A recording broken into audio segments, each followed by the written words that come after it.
ladies and gentlemen, and welcome back to HCS Pro Talk, your weekly Halo esports podcast. This is episode 253 for the week of September 18th, 2022. And the title of this week's episode is, and I'm going to steal this statement from Active, shout out Active. The title of this week's episode is Championship Mentality and our HCS Orlando Preview. I didn't steal that second part, but like the championship mentality part. He said that during the eUnited Grunt Classic stream. And I'm like, what better name for the title of this week's episode than that? So thank you. Thank you very much, Active, for that. Everybody who's tuning in live, welcome to the live show. Carnage, good to see you, my man. And first timer, Fox Too Quick. Also, thank you for the follow. Greatly appreciated. It says, hey guys, came here from Podcast Evolve. Been listening for like 2 years now. Finally caught my first live stream. Woo! Yeah, dude. Very nice. That is awesome. Welcome to the live show. It's good to have you. We're going to have a fun time today. And I expect it to be fun. My name is Josh, aka JK Fire. And this week, I'm joined by the man.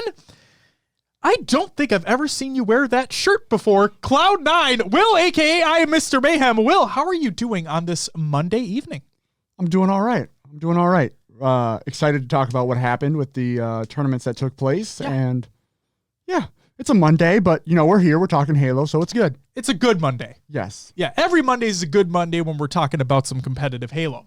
Also, I said the man in what I thought, I've never seen him wear that shirt before, the Cloud9 shirt. You really can't see it because of the laptop in the way, but he is wearing an HCS Cloud9 shirt, which is pretty awesome if I do say so myself.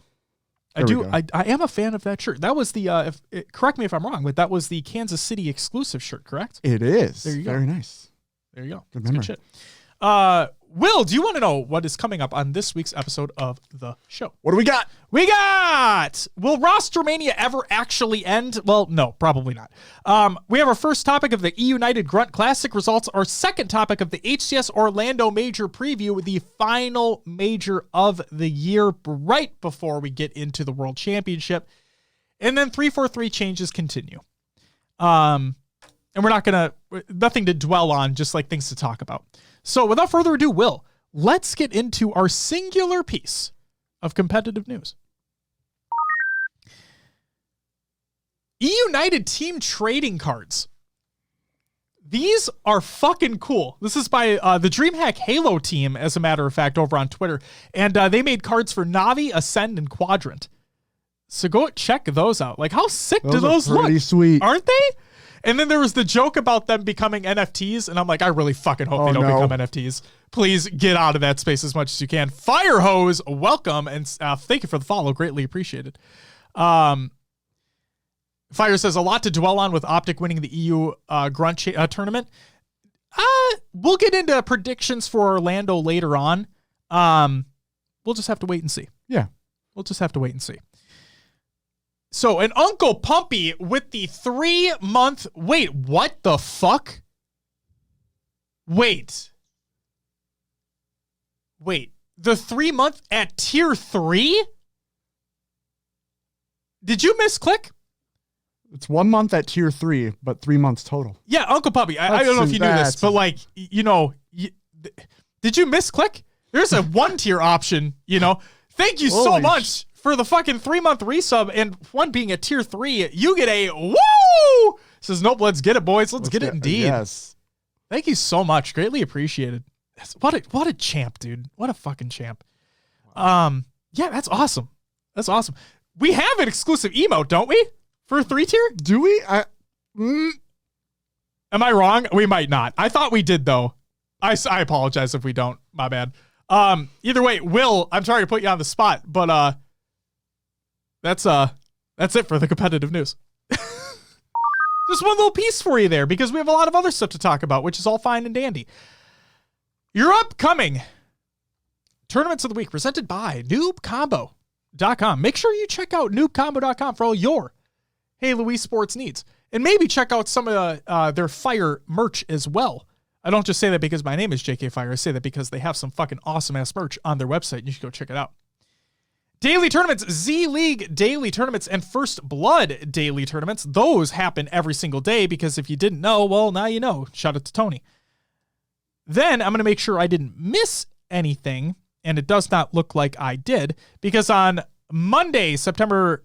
Never mind. Apparently that's not even happening anymore. Forget I even said that. Maybe I did miss something. But give me a second. We have the big one. Friday, September 23rd through Sunday, September 25th. The HCS Orlando Major is taking place. And if you are part of this community and you are not attending the event live in person, then make sure you check out our Discord, ! Discord and chat. Will pimp it out later on in the show as well. And join our Discord. We're going to be doing a watch along all weekend long for the Orlando Major. So if you want to come chat with us, come chat with other community members of the Pro Talk community, then you should do so because it's going to be a fun time. Yeah, we're going to try to do it all weekend long. And that's it for upcoming tournaments of the week presented by noobcombo.com. Check out noobcombo.com for all your Halo esports needs and some amazing merch if you're so inclined to purchase said merch. Will, what do we happen to have next? Rostermania! We're moving and grooving today. Oh, all yeah, right. baby. Oh, yeah. Some teams forming ahead of Orlando here. Mm-hmm. First one is going to include Conspiracy, Hulsick, Mop2 Clutch, and PMAC, and they're calling themselves Strictly Business. Ooh. We also have TSS Esports forming, and that's going to be Ace, Super CC, Mortally, and Huss. And the last team here, a little news out of Fnatic. They've signed Suppressed and Arctic alongside a new coach and neighbor. Yes. And then last piece of Rostermania here. You missed the other one. Oh, did it not update for you? Try reloading the page real quick. I'm missing information. Remember I told you how the number one player in the world is on another team? That's right. The number one player has joined Falling Esports. It's Kratos, Carmea, Hativ, and Ikshana. Yes.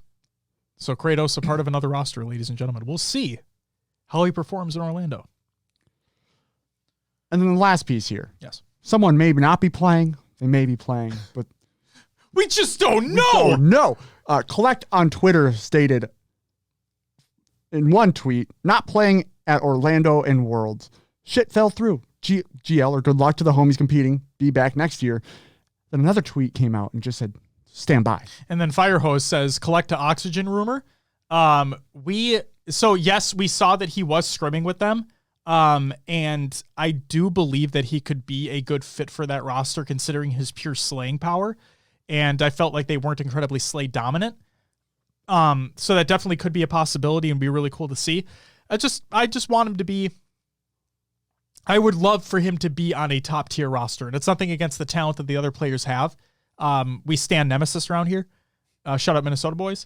But yeah, I would love to see him with the amount of talent that he has. And he's so young. Like the ceiling is, his ceiling is so high. It's insane. Just love to see him on a really top tier roster. But hey, if this is a stepping stone in that way, then I'll be all for it. And then a fresh welcome back says, hey, it's the HCS Pro Talk boys. Hey, it's you. So yeah, last thing I'll say about Rostermania is really, you said, will it stop? It has to once Orlando comes, because that is the lock for Worlds, and then there's nothing till next season. Correct. So at least until we get to Worlds, which is not that far away. No. And then right it'll all start Worlds, up again. Yep. After Worlds, the floodgates are going to fucking open. It's going to be insane. Yeah, it feels like it's Rostermania 24/7 around the HCS. Yep. Fire says allegedly he was going to go to Native Red before Manny became available. Okay. That would have been something, but then again, it made more sense. Even before the announcement came to be, it would just make more sense for Manny to go back there, considering it's just KCP at that point. Right. So, but they didn't know if he was going to be available. Correct. So, yeah, hopefully Collect lands somewhere good, and hopefully him and the team are able to make a run at Orlando, and we'll see what happens. Perfect. That's all we got for WrestleMania this week. Thank you very much for running through those, Will. Oh, yeah. I would have scrim recaps here, but the reason why I don't is because we're going to get right into the tournament and league recaps because while we always talk about how scrims really don't matter, they're just kind of a form of online practice. The real form of online practice was the Grunt Classic that took place. Very true. Yes. So we're going to dedicate a good amount of the time to talk about that event. instead of just individual scrims, because like we said, scrims don't really matter in the grand scheme of things, just can be some nice online practice. But Will, do you want to run through the tournaments that we have before we get into our first topic? Yeah, we'll start with the Esports Arena Series E. The team that took this home was Complexity in Neurotical, Vetrocycle, and Monster. Yes. The thing that surprised me was the third place team in FaZe. Yeah. They have been really good online. A lot of people were really hyped and excited about them. Mm-hmm. And I was just surprised they fell behind one, Complexity, and then in second here was Native Gaming Black. So for those who don't know, that is Piggy, King J, Mines, and Aperture. So I know the Grunt Classic was coming up. Maybe their sights were set forward to that, but a third place for FaZe in the Esports Arena Series E tournament was a surprise to me. I agree with you on that front. The only thing that I will say is that, and we already understand this, you and I, and hopefully everybody at home does as well, is that online is a completely different beast. And with the state that the Halo servers have been in frequently, I don't want to say abysmal, but they've been bad. Maybe that had a factor too. It's very possible. Yep. But everyone's dealing with that. That's kind of like the level thing is True. Like everyone's dying around corners, and that's kind of where my mindset is around it. But very true. You should have been around that corner and you die. That could have changed a whole push or a play. You never know. You never know. But all we know is that was just an online tournament, and the real test is going to be Orlando. But Will, what else did we have? Yeah, we had speaking of the Grunt Classic, we had the eUnited Grunt Classic qualifier. And here are the teams that qualified from that. It was TSS and Mortally, Huss, Ace, and Super CC, Native Gaming Black, Piggy, King J, Mines, and Aperture, Forbidden Fruit, which included Rami, Tonyson, Hysteria, and Envor, and then Shopify Rebellion in Mental, Cherished, Explosive, and Precision.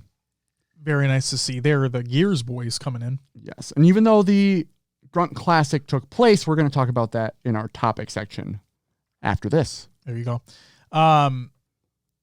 He's going to make a third native roster. It wouldn't surprise me. Like they become the Cinta of North America. Or there's just tons. They just have 3 or 4 different rosters ready to go. That would be absolutely insane. But I guess it wouldn't be outside the realm of possibility. Also, welcome back, TGW. Good to see you.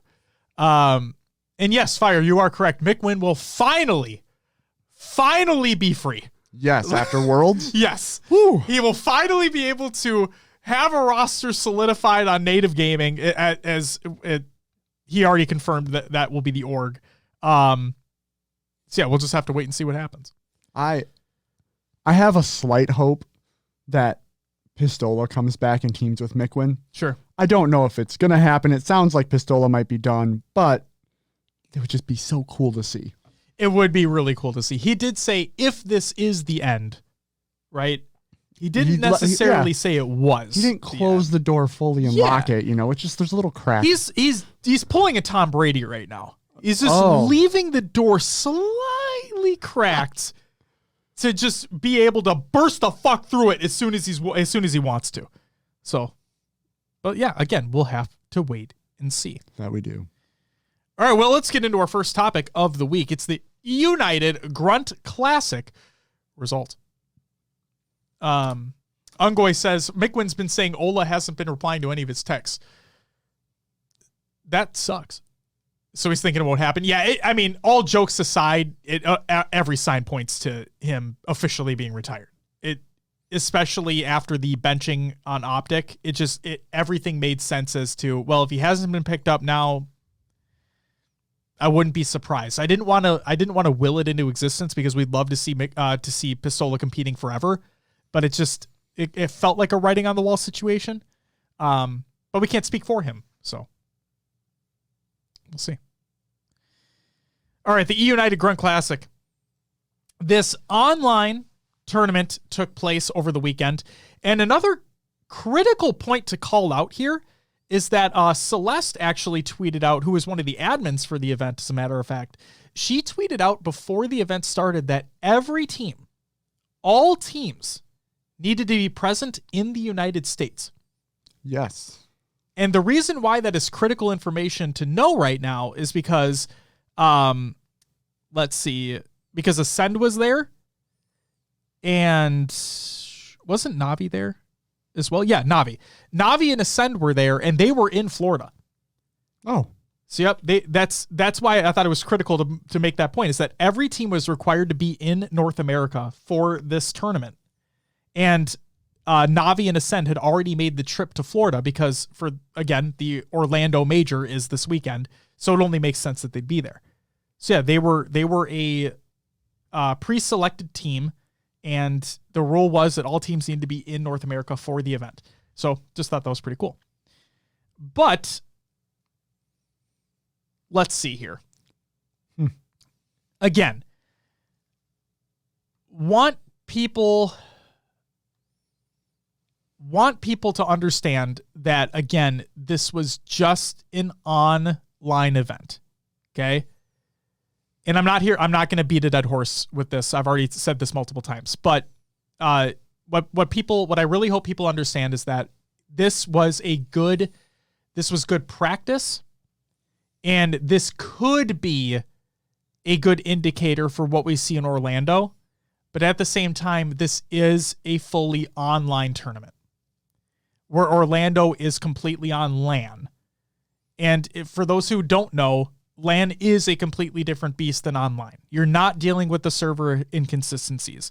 You're not dealing with massive ping and ping issues entirely. You are on what's supposed to be a zero latency connection because it is a LAN environment, and it is all about your skill at that point in time. You're not relying on a connection. You're not relying on ping. You're not relying on server instability, whatever it may be. It is just you and your skill. So we saw some incredible Halo over the weekend. We did, flat out. Full stop. We saw some unbelievable Halo over the weekend in an online tournament. Okay? I just want to preface all that before we get into this. So, Villain, thank you for the follow. Greatly appreciated. Oh, Quadrant was in the open as well. Thank you very much for that. I appreciate it. It might help if I, Wait, Quadrant? No. In the qualifier? Maybe in the qualifier, sure, but they didn't qualify. Yeah. But Space Station were there. So there's that too. Regardless, let's break it down. So I kind of want to do this. Fuck it. Starting in the winners bracket, we're not going to go through the entire bracket here. Optic Gaming ran through. Like, that was kind of a given. We already know what Optic is capable of doing online. And they really just kept doing what we already knew they were able to do online. It's LC. Welcome. Thank you for the follow, and welcome to the live show. So Optic Gaming ran through the upper side of the bracket. That was kind of expected, right? Yeah, yep. I think when in our predictions we said that it would make sense if Optic won the event because it is an online event. They have shown to be very strong online. Yes, 100%. Then things got really interesting. And when I mean really interesting, I mean really, really interesting. In winners bracket round 2, G1 went up against Native Red. And for those, again, who don't know who Native Red are ex-KCP. So they're the full KCP roster, now just under Native Red. G1 actually lost that series. So we already, again, online performance, LAN performance, that ex-KCP roster, now Native Red, they're a top 5-6 team. Yeah. Consistently top 5-6. But G1, a lot of people truly believe that they're on the rise, right? And I buy into that a little bit. I buy into that hype a little bit, where I think they could do something cool. But we haven't seen anything on LAN yet. And the online tournaments that they've played in, they haven't played against the top teams. So they play against this ex-KCP roster, the Native Red roster, and they lose 3-2. G1 gets sent to lower. Sentinels do some work on their side of the upper bracket, right? Taking out Ascend. And again, this is online. I'm excited to see what Ascend do in Orlando, and we'll talk about Orlando later. Sentinels beat Ascend 3-1. But then something happened. something that I don't think anybody was really expecting to happen. The final winners bracket round 2 match was Cloud9 versus FaZe. Okay?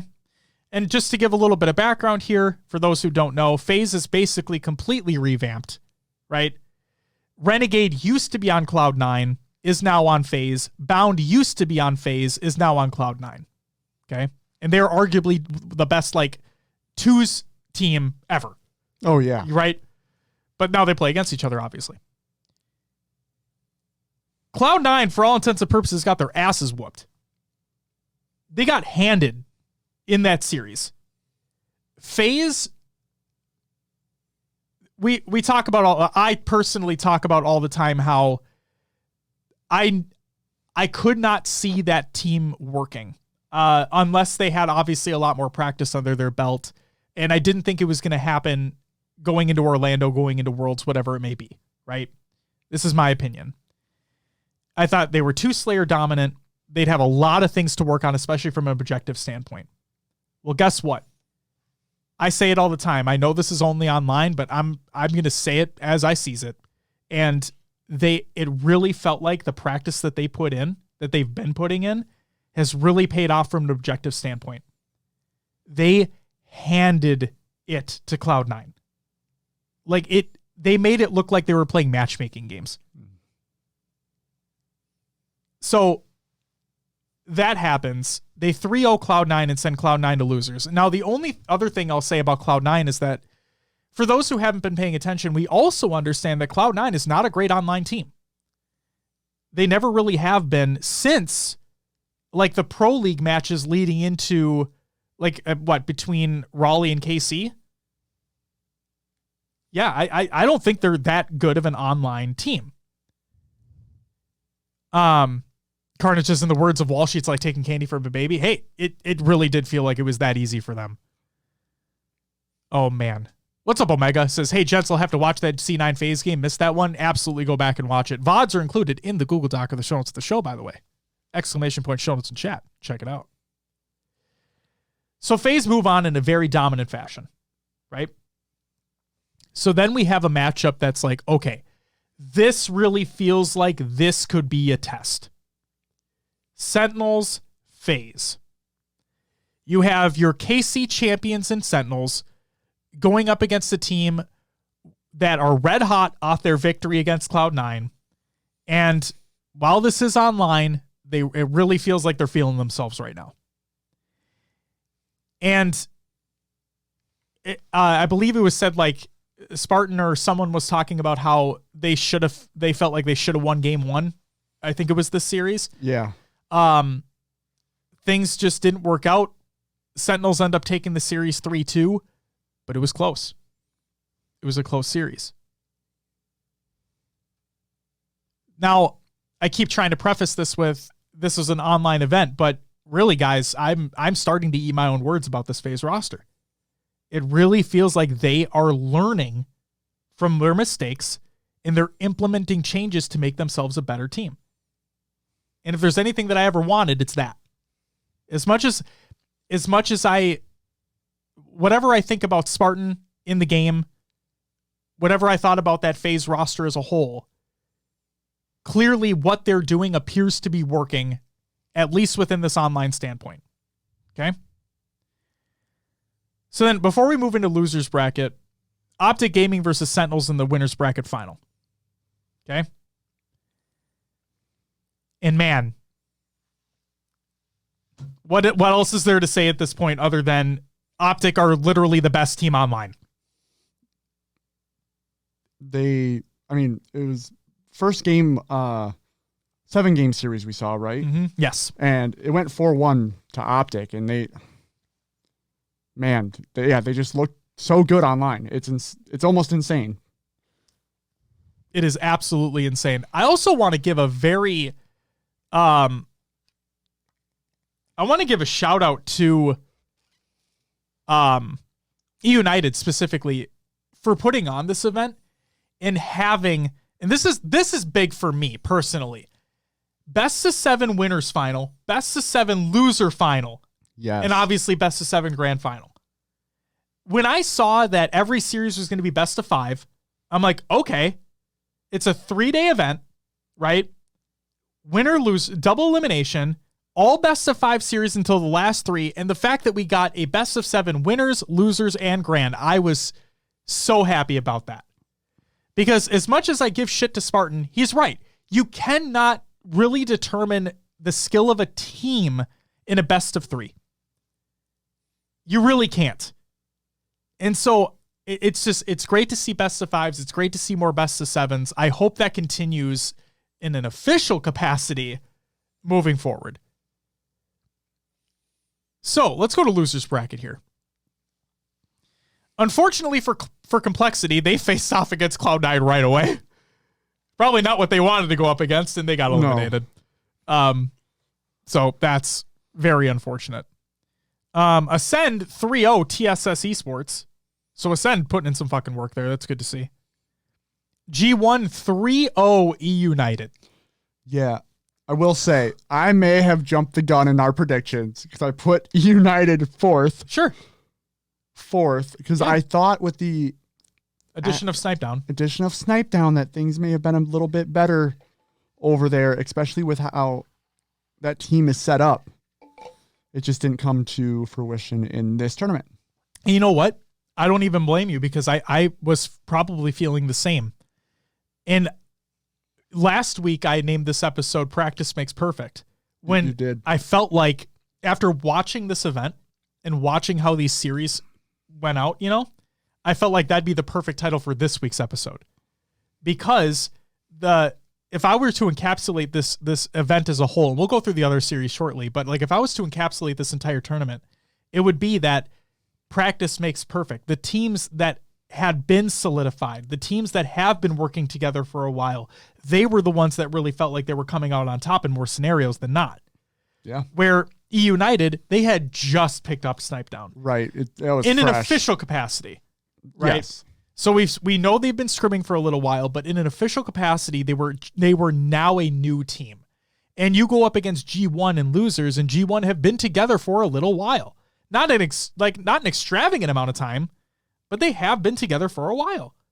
And we already know what G1 were capable of doing, and they handed it to eUnited. And then the last one, Native Black went up against Fnatic, and Fnatic lose yet again, 3-2. Moving on, Cloud9, coming off against their win against Complexity, are going up against Ascend. And Ascend almost had it. And I know this is online, but Ascend almost had it. And that says something to me. I like that. I like seeing that. But Cloud9 were able to eke a win out. 3-2 against Ascend. Ascend, good shit to you guys. Okay? And a little teaser. I'm excited to see what you do in Orlando. And then the other side, Native Black obviously continued against Fnatic, but G1 just 3-0'd them too. So that wasn't really competition at that point. So then we have Cloud9 going up against Native Red. Native Red again being ex-KCP. Cloud9 3-0 that roster. Hot 3-0. Hot 3-0. Maybe they're feeling themselves a little bit more, getting back into that groove. We'll see if FaZe have anything to say about that. So FaZe went up against G1, and again, this was another example of me having to eat my own words right now. This was another... Now, I've said it, that G1, to me, haven't played a lot of the top teams in a tournament format. But here's where it came to. FaZe went up against G1 and 3-0'd them. And we know what the individual talent is capable of doing on that FaZe roster. You have Renegade, which is arguably the best player in the game. You have Spartan, a phenomenal shooter. You have Falcated, probably the unsung hero of the entire team, right? And you have Nick, newly added to the roster, really gels with Spartan. We already knew that. And now it really feels like they are more of a cohesive unit. Yeah, the way Spartan and Nick know how each other play really just elevates both of them. Yes.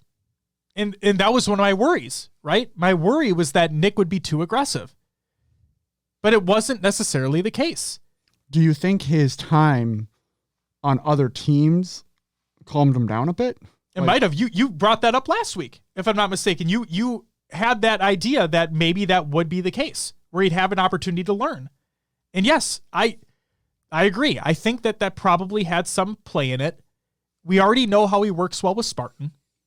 And my worry, and the other big thing is too, is regardless of my thoughts about Tyler, is that he said it perfectly, and I gave him so much praise for this on the show as well.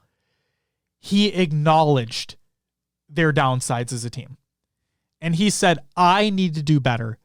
I need to learn how to rally this team together. And I need to learn to, like, whether he said, like, change his play style up or just be the teammate that he needs to be for that team. Yeah. And holy shit, did it really feel like it worked out in that series. But that wasn't their real that wasn't their real true test until they face off against Cloud9. Again. Well, not again, but they face off against Cloud9. Well, yeah, because they faced in the winner's bracket. This was the second matchup. Oh, yeah, they did. Yes, I apologize. Yes. So they 3-0'd Cloud9 easily in winners to send Cloud9 to losers. Cloud9 are fighting and clawing their way back up, and they face off against each other again. This time in the loser semifinal. I don't know if this is going to be a situation where a team just has another team's number, you know? But again, while Cloud9 were able to take a game off them, FaZe just proved to be way too fucking dominant. And they 4-1 them. Yeah. That's, again, I always preface, this is an online event. But if this is going to be an indication to what Orlando brings, I'm really happy to be proven wrong about this FaZe roster right now. I really am. All I want is for the top teams to be competitive. All I want is for more competition to be happening at the top. And if FaZe can bring what they're bringing in this event to a LAN environment, and we all know they have the skill to do so, but if they can gel in a LAN environment and really work together, sky's the limit for this team. Absolutely.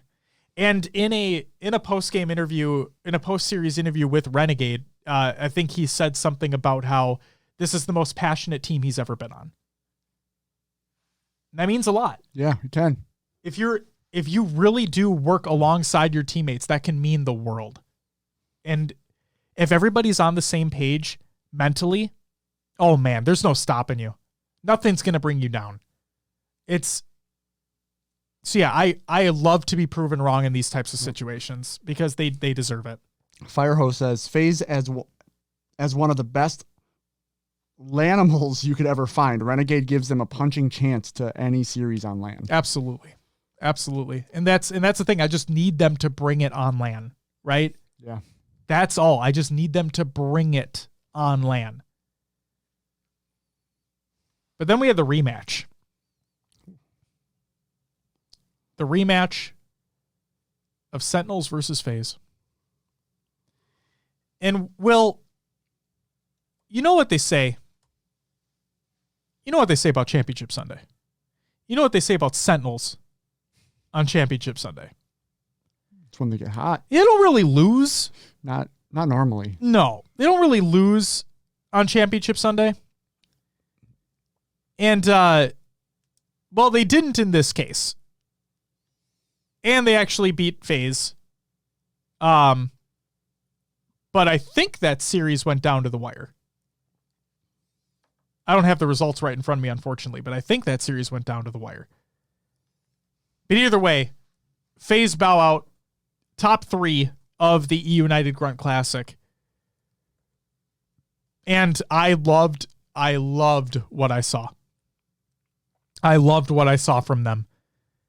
As somebody who has been heavily critical of that team, of the roster changes that they've made,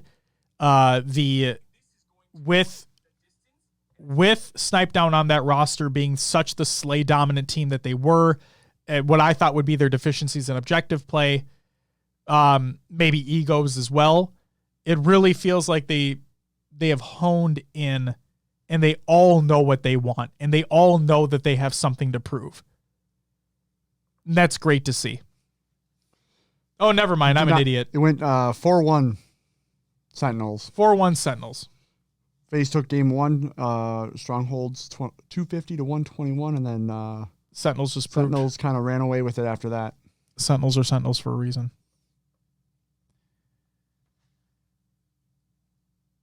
You want to fast forward to the grand final real quick for me, if you wouldn't mind? Well, this is just a single VOD for that. Oh, okay. The grand final, ladies and gentlemen, was a rematch of Optic versus Sentinels.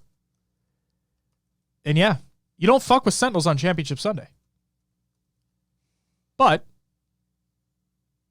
now this is the series that went the distance. This went to a game 7 in the first best of 7, and that's where it ended. It really felt like Sentinels knew what to do at this point against this Optic team. Taking games 1 and 2. Now, granted, game 2 was close, but taking games 1 and 2. Optic fight back in, 250 to 75? On a Stronghold. Yeah, they fucking annihilated them. They couldn't, Sentinels couldn't get anything going. This overtime capture the flag on Catalyst was, oh my God. Insane, right? It was insane. I couldn't believe they basically got a free run almost at the end with, I think Royalty went over bridge or somewhere. I don't remember where he went, but he should have died, and the shots just didn't connect, and he got away with the flag. Yep. And hey, I always preface it. It was an online event. Maybe online. Something would have been different if that was on land. But regardless, didn't matter. They still eked out that win of that game. Good for them. But then Optic ran away. Optic ran away with it, and they win games 5, 6, and 7 handily, basically. Like, let's be real. This is where and why 7-game series are so important. Yes. Because if this was a 5-game series, Sentinels walk away. Yep. And now I understand that there's a lot of pro players out there dislike the Slayer variant in competitive Halo. May not take a lot of skill, promotes more of a camping nature, whatever it may be. Maybe don't use it as a decider in a series. A lot of different arguments based around the Slayer game type. But this is why I love it.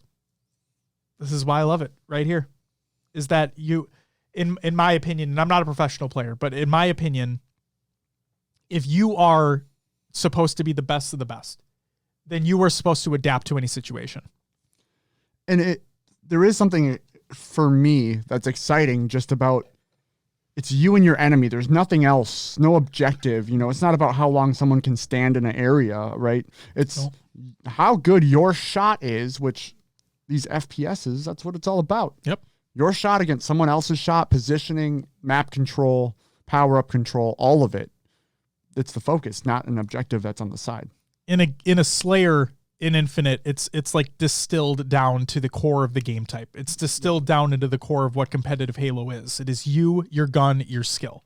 Mm-hmm. And that's what I love to see, because you're right. Positionals, map control, power-up control, power weapon control, whatever it may be. Yeah. Any little thing that you do could dramatically change the outcome of that game.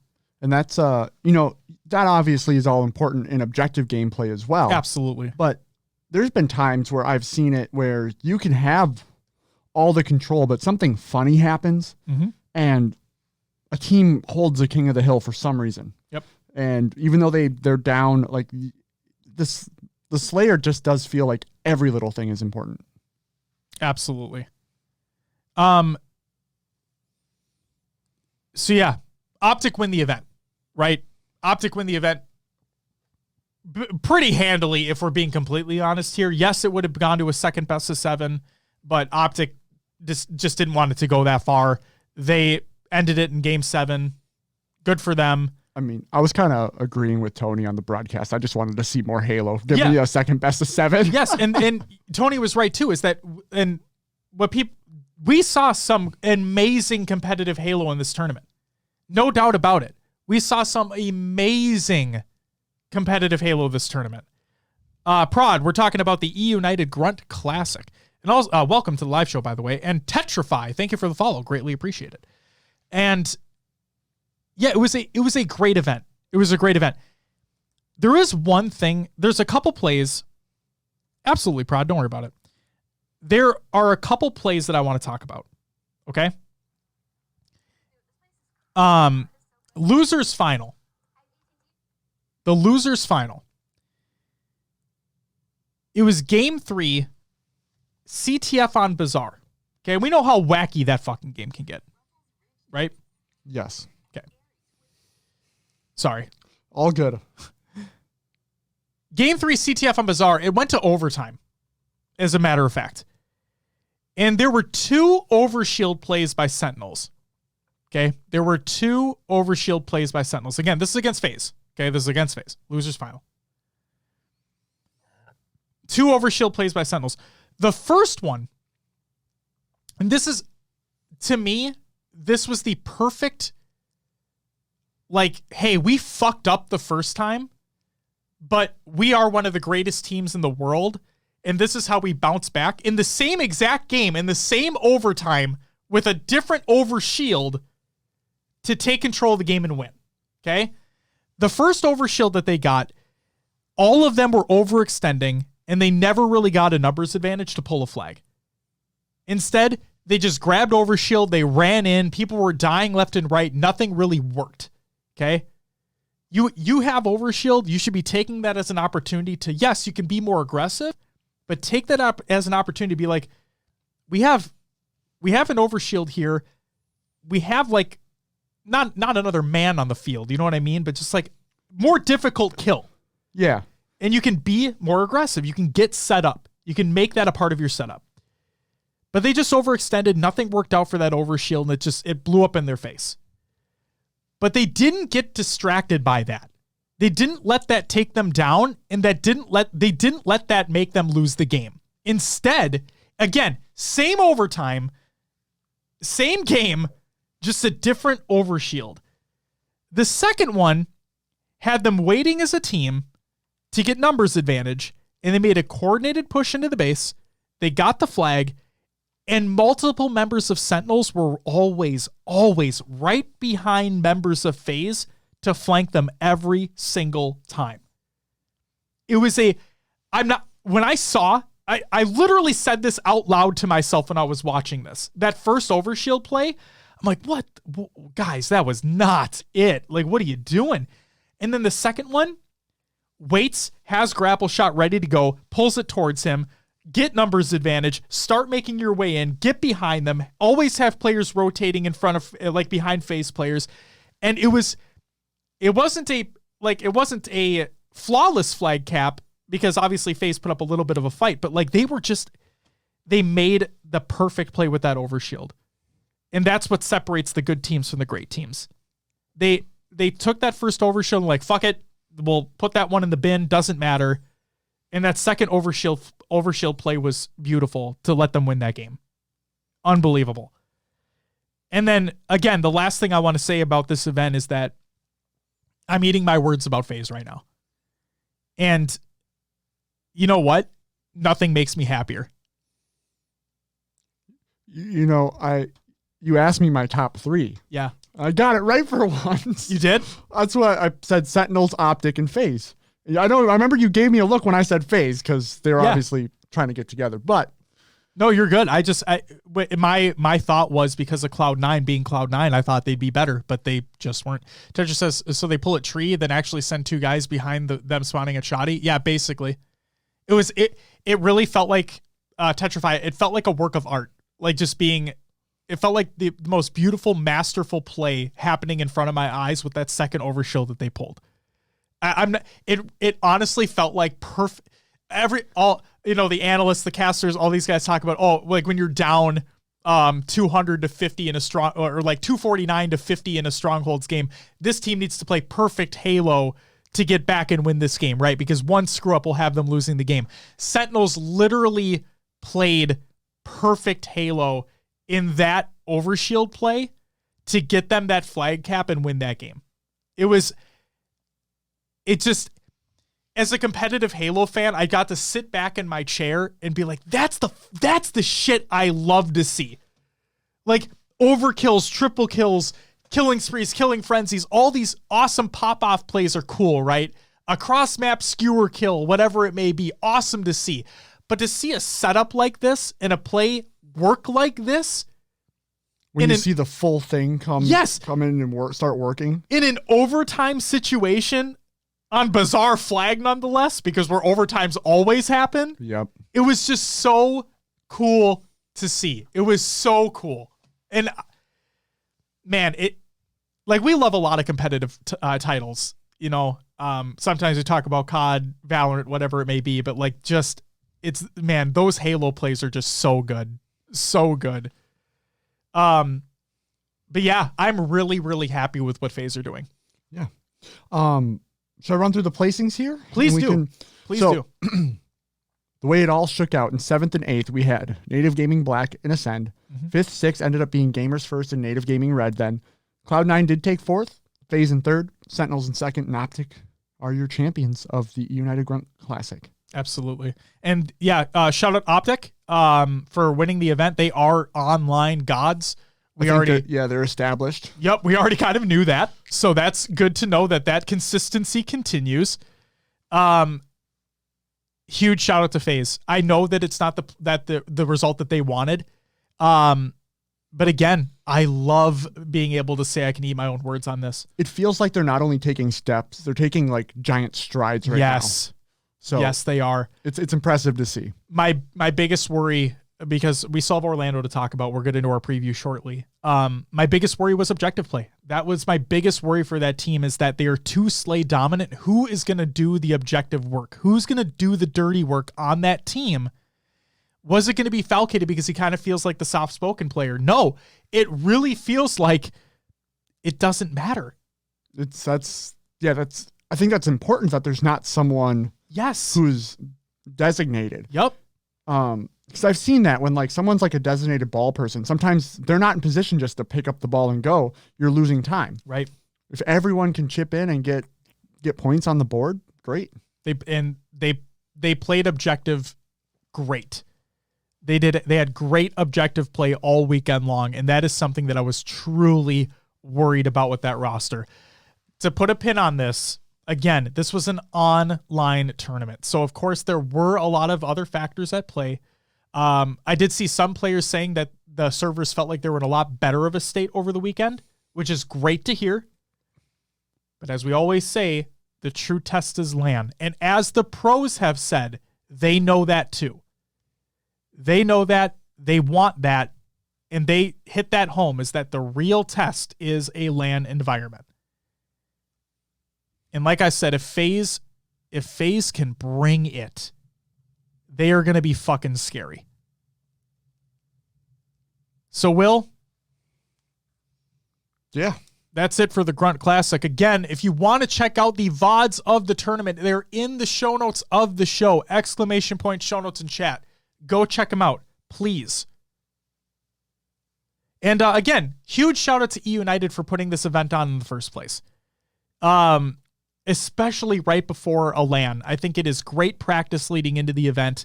And while I personally don't think this paints a vivid picture of what to expect, I love the idea of having these before LANs. And obviously a lot of the sentiment is the same that I've seen across the community. And I've also seen a lot of people say, what if this was a boot camp LAN? What if this was a LAN, right? A mini LAN. And maybe we have some of those in the future. And that'd be really cool to see.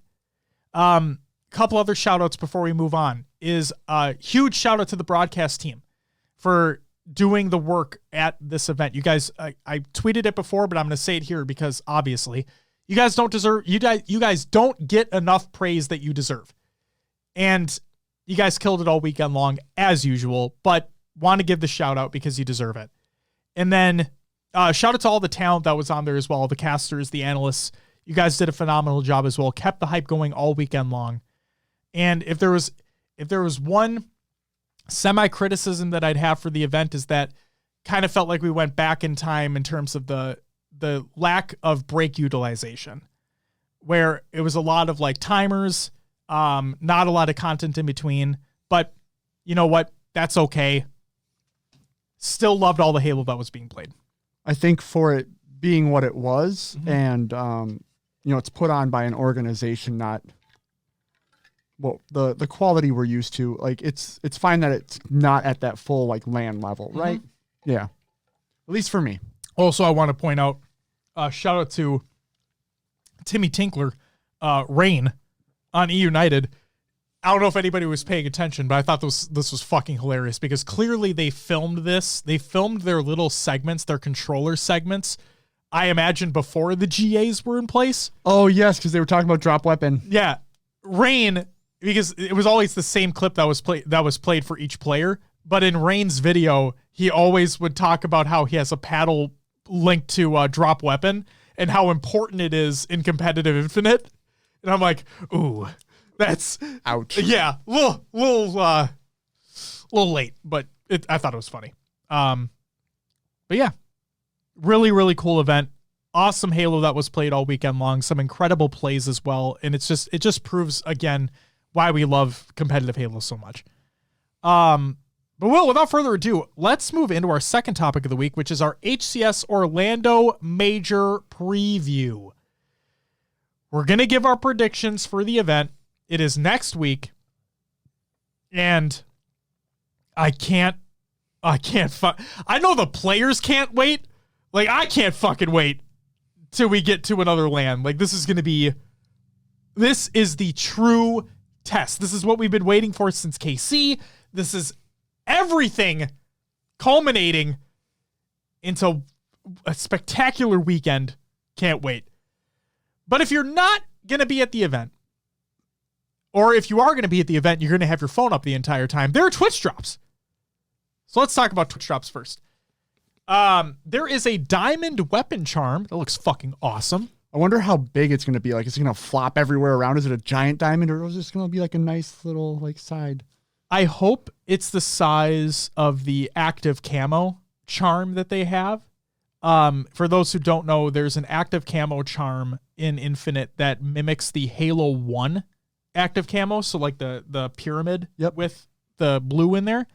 And fun fact, it also it glows. Like does it? Yeah, it's really, really cool. That's pretty cool. Yeah.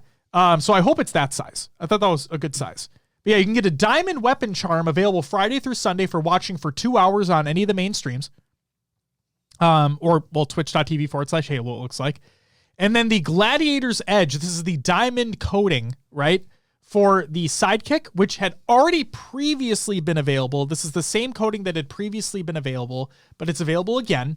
Again, Saturday through Sunday, watch for 2 hours. And then the Gladiator's Edge Commando is also going to be available. It is the grand finals drop, and you can watch for 1 hour. But that's not all. If you watch any of the co-streamers... But wait, there's more. Thank you, Will. If you watch any of the co-streamers, if you watch for 2 hours, you will get the Ordnance Disposal nameplate and emblem. This is brand new. And if you watch for 4 hours, you will get the HCS launch coatings from the Mark V, Mark 7, and Yoroi cores, which had previously been available. So if you're any at all interested in getting those drops, you should make sure to tune into the official channel or the co-streamers and get your drops. I'm not happy personally that they're giving away the HCS launch ones. Oh, here we go again. It's like that exclusive, it should have been exclusive to the launch of the HCS, and now we're... If anyone was wondering about Will's thought process on exclusivity, ask him about what was supposed to be the exclusive hoodie at Raleigh. Oh, and then they sold it on the site afterwards? Yeah, it's still available right now, by the way. That when it's like, with the title like HCS launch, it just feels like that's something that should have been there at the launch. No, I get it. And that's when you get it. And then if you don't get it, you weren't there at launch. And now I feel diminished for having that skin. I'm not going to use it now because it doesn't it's not as cool. It's like, we're rocking the Optic Playoff bundle anyway. What are you rocking right now? I got the black blue and pink from like season, like the neon thing. Yeah. I got the bunny ears on now. Okay. And I got the big like clouds of smoke when you run around. Jesus Christ. Yeah. I switch between Optic Playoff and eUnited Playoff. I am rocking the Optic Playoff BR. Same. I think I might be doubling up because I think I have the new Sentinel's Charm on my Optic BR. I put the Cloud9 one on it. It's a good charm because it doesn't strictly say Cloud9, and I just felt weird putting like another team's thing on. I love the look of that Sentinel's cube. I think it looks so good. It is good. Yeah. I'm gonna have to throw that on the ARs. Or wait, can you put it on the other ones? I haven't checked. Not if it's a kitted weapon. And the ARs the ARs are kitted. But they have But if you use any other coating, obviously, if you use like a traditional coating, then yes, you can put the charm on it. Yeah. But yes, the ARs, the team bundles for the ARs are kitted. So bummer. Yeah, hopefully they change that up later. But we've already divulged. Yes, we have. Yeah. So yeah, if you want to get your Twitch drops, make sure you tune into any of the streams. Get your Twitch drops. Always going to be a fun time. Also, I saw people asking about what about the diamond coating for your armor? And Lucid, I believe, had already been wearing it. But yeah, it'll more than likely be, I cannot confirm, but it'll more than likely be a Worlds Twitch drop. So you're just going to have to wait for that. Wait another month. Yep. Not too long. And we have Orlando, which is going to be even just as, I'm not going to say more exciting, but very exciting. It's Halo competition. It's going to be exciting. On LAN. Next up, there's a Halo 3 throwback throwdown. Ooh, bring it back though. It's been a long time. Yes. It's been a long time since I've been able to say that. Love it. To celebrate 15 years of Halo 3, holy shit, I'm old, iconic pro players from that era will clash in the throwback throwdown at the HCS Orlando 2022 Major. More details are coming soon. It is Sunday, September 25th, Jesus. 9 a.m. Pacific time, 12 p.m. Eastern time, so 11 a.m. Central. It'll be Halo Infinite. So your favorite Halo 3 players playing Infinite. Halo Infinite. Interesting. Okay. Now, there was like, I saw, I think it was Flamesword or someone speculating, what if they do Halo 3 Forge maps in Infinite? Like this could be like a... Kind of like how Halo 5 had that classic playlist. They did. But that was my only champ I've ever gotten in Halo 5, was the Halo 3 throwback playlist. You can judge me all you want based off that. That's fine. But that was my first and only ever champ rank in 5, was the Halo 3 throwback playlist. Damn, did I love that playlist. Damn, do I hate isolation. That map is god-awful. It doesn't matter what game it's in. That map is just awful. Sphincter's cool, but that map is awful. I mean, it would be interesting for them to basically be able to show Forge off at a competitive event. And that's the thing. That's what folks were talking about, was it could be a really cool like gateway into... Everybody loves these iconic maps, you know? And why not have them be the first people to really play these? Live environment could be really cool. Yeah. Could be a disaster, but could be really cool. But either way, even if it is just Infinite, I was hoping, to celebrate 15 years of Halo 3, iconic pro players from that era will clash in the throwback throwdown. So immediately my thought, before seeing the Halo Infinite part, my immediate thought was, oh my God, they're playing Halo 3. That sounds awesome. That's what I thought too. Yeah. And then it says Halo Infinite. I'm like, oh, how is this celebrating Halo 3? They're celebrating the players, not the game itself. And that's fine. But if they were to celebrate the game itself by maybe doing the Forge maps, that could be pretty cool. There you go. Pure speculation. Yes. And yes, Carnage, you're right. Snowbound was ass too. And don't get me started on Boundless. That map sucked too. Polish a turd, it's still a turd. And then what announced today, as a matter of fact, huge shout out to the LVT team. They are the official co-stream for HCS Orlando 2022. This is by Louis V. Titan over on Twitter. He says, even more excited because Toolscast and I are looking to change the game with the help of TVU networks. We aim to provide live updates from inside the venue at HCS Orlando. So if you have not followed them on Twitter already, you should fucking do so. Because otherwise, what are you doing with your life? And they put on Money Tuesday. Great events. Amazing events. Last Spartan standing tournaments, whatever it may be, they put it on, and they do a wonderful job. I'm imagining it like a news station, like we're watching the event, and then it's like, now the Tools over at live from Orlando. He's in the pit. Omega, right? He's just in there. You hear kids just fucking screaming over the mic. Like, we got some shit going on over here. Follow me. It just runs over to the game being played. Oh, it'd be amazing. That'd be amazing. I miss when Money Twos did actual twos matches.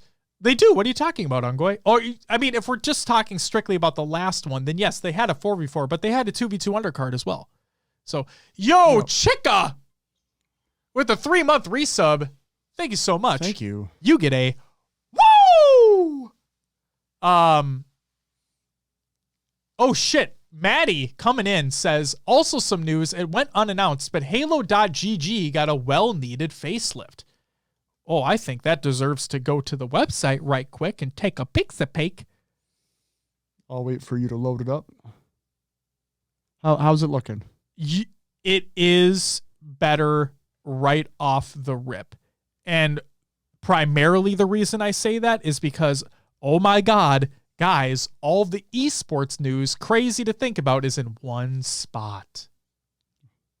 Very nice. It does looks good. Looks good. And Maddie also says, also some more news. HCS just tweeted a Halo Infinite world premiere for the Throwback Throwdown. I wonder if that is then. This is pure speculation, but I wonder if that is then Forge maps. I have absolutely no idea. Let me see. Maddie, can you post the link, please? Tweeted a tease. Can you post the link, please? Oh, yeah, it says, did we mention there will be a Halo Infinite world premiere for the Throwback Throwdown? Wonder what that could be. Oh, so there's going to be a premiere while the Throwback Throwdown is going on. Sounds like it. I thought they were doing a premiere on Twitter, like showing something off. No. Got it. Nope. Got it. So that's going to be fun. That's going to be fun. I'm excited to see it. Yes. Very, very excited indeed. Orlando is going to be so fun. I don't even fucking care that we're not going. Like, I'm so excited to watch Halo. Listen, going to events, it's amazing. It's amazing being there, talking to people, being around the atmosphere. Mm-hmm. But there's something to be said about being able to sit at your desk. Maybe you got just some PJs on. Got your snacks sitting next to you. You don't have to deal with chicken tenders. You don't got to go to the food area and pay $10 for 4 chicken strips. Yep. You can put your feet up and do what you want. It is wonderful. It'll be a nice break from all the events, but we'll miss being there deeply. Yes. But you know who won't miss being there, not being there, because they will be there? Gamers Outreach. As a matter of fact, they have a new partnership. So who's going to Orlando next week for HCS Orlando 2022? We are, not we, Gamers Outreaches. We're pumped to announce that we'll be hanging out at the final open event of the year for HCS and teaming up with HCS grassroots members to raise money for the kids. Keep an eye out for details. And that, pardon my French, but I don't care. It's our show. That's fucking awesome. Like that's so cool. There have been so many, and this isn't a dig at Make-A-Wish. Make-A-Wish are amazing as well.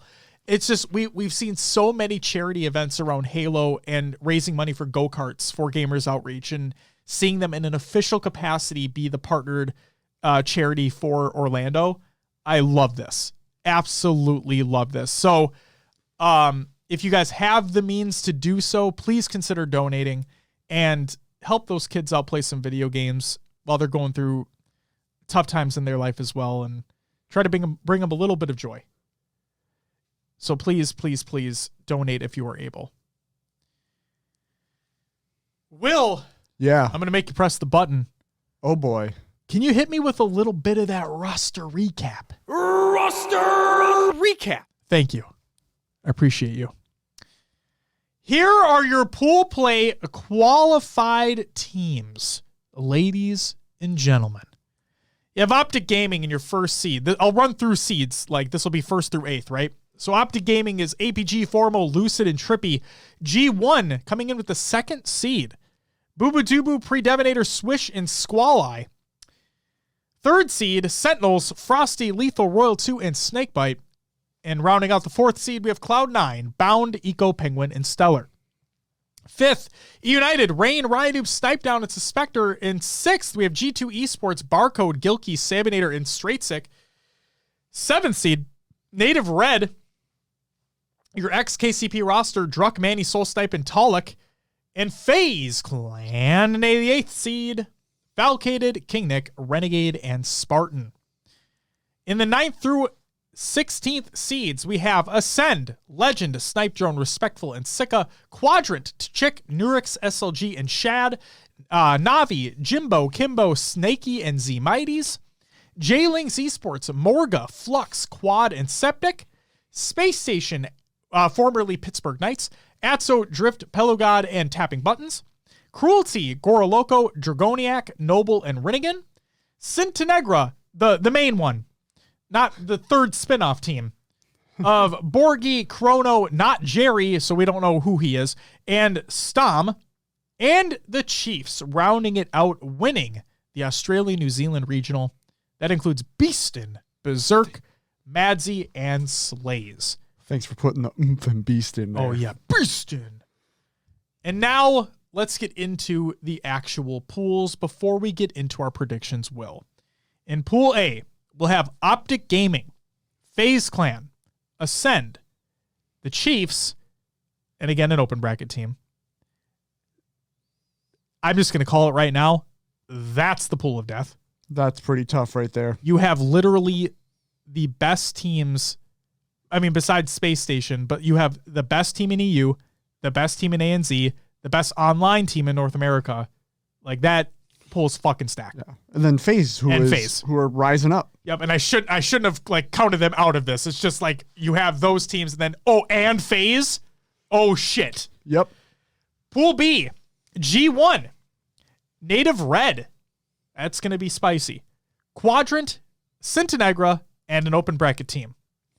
Yeah, I think G1 and Native could go either way, neck really. Neck and neck. Yep, based off what we've seen in tournament play, that could be very neck and neck.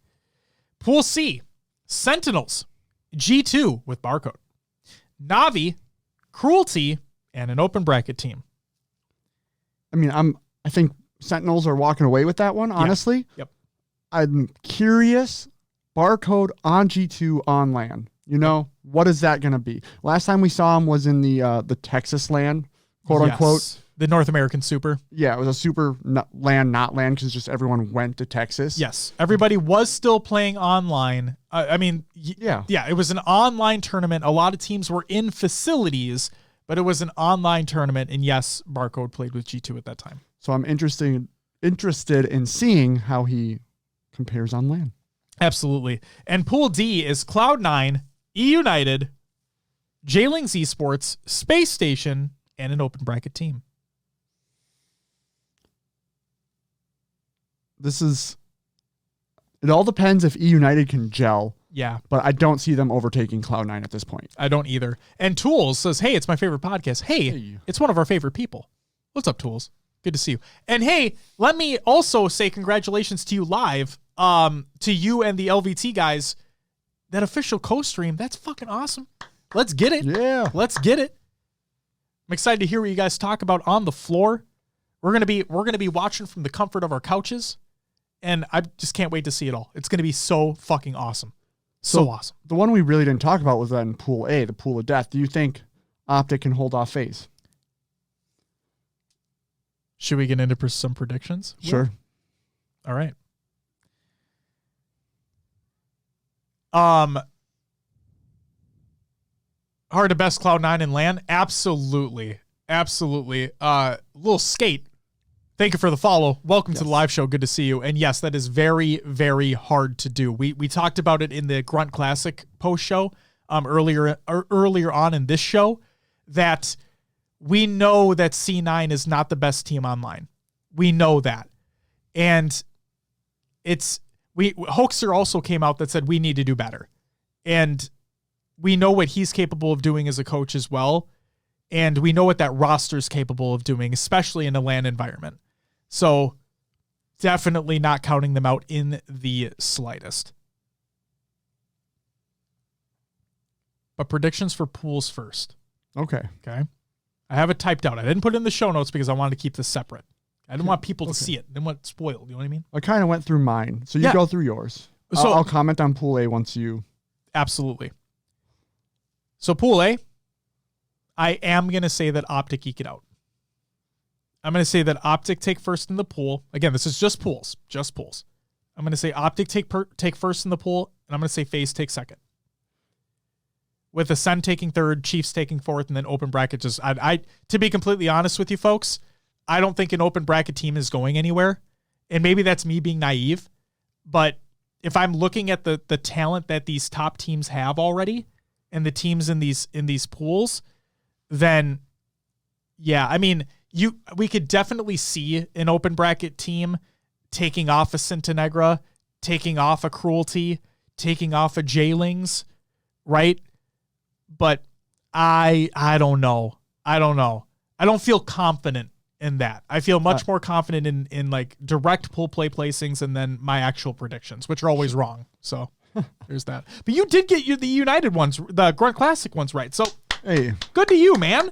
For once. Hey, that's better than I've ever done. 1 out of 150 predictions, whatever it may be. A broken clock is right twice a day. All right?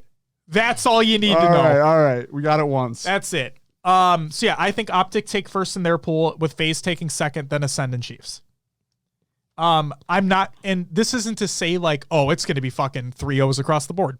Like, no, I don't mean that at all. I mean that I think Ascend have a real chance to do something crazy here. I think that, I don't think the Chiefs are really going to be able to do much. I can agree. But FaZe, like I said, if they can get it together on a LAN, they're going to be fucking terrifying. But I still just think, and again, I said that I could have said that this week's episode could have been called Practice Makes Perfect. I never actually got around to saying this. If I were to encapsulate the eUnited Grunt Classic tournament, that would be where the teams that have, I did say this actually, the teams that stuck together the longest, the teams that have the most practice under the belts were the ones that performed better over others. And if I were to pit Optic against FaZe in that pool, I personally, and again, I could be very well wrong, but I personally feel like I have to go with longevity on this. And Optic have been together for a while.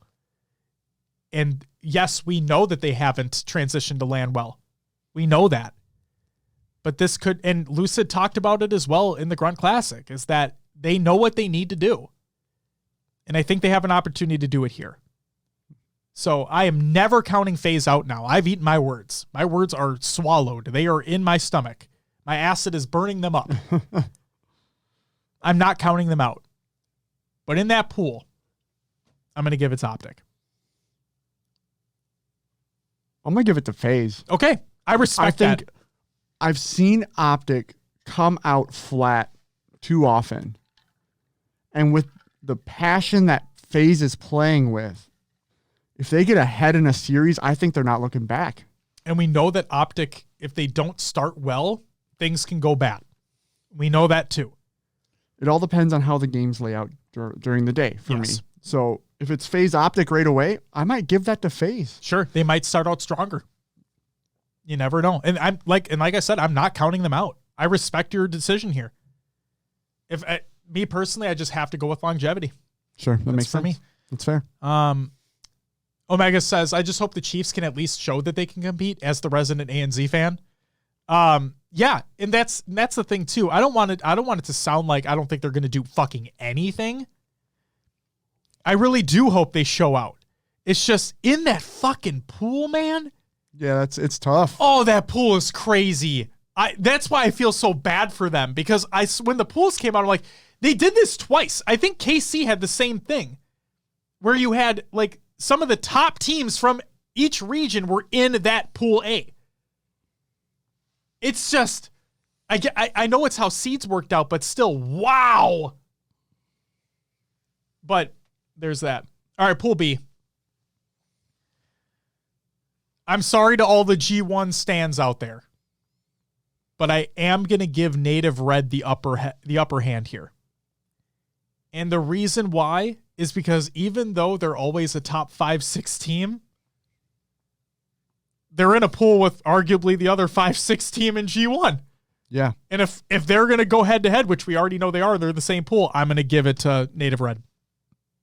That's what I'm going to say. I'm going to say Native Red, G1, Quadrant, Cintanegra.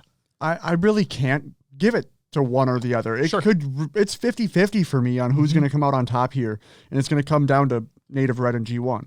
And now I want Boo Boo to take all my doo-boo. Okay? I want nothing more than for Boo Boo to take all my doo-boo. Take everyone's doo-boo. But again, if I'm going based off longevity, my gut tells me, and my gut's always wrong, but my gut tells me go with the tried and true 5-6 team in Native Red. And I want G1. Again, this is another instance of a phase situation where I want G1 to make me eat my words. I really do. Tool says Quadrant are the NA killers. I don't think any team is a clear 1-2. Oh, and Pool B. In Pool B? Yeah. Yeah, Quadrant could. Definitely. Upset potential. That's what I was trying to get out. I mean, if we're going to get back-to-back overkills out of them again.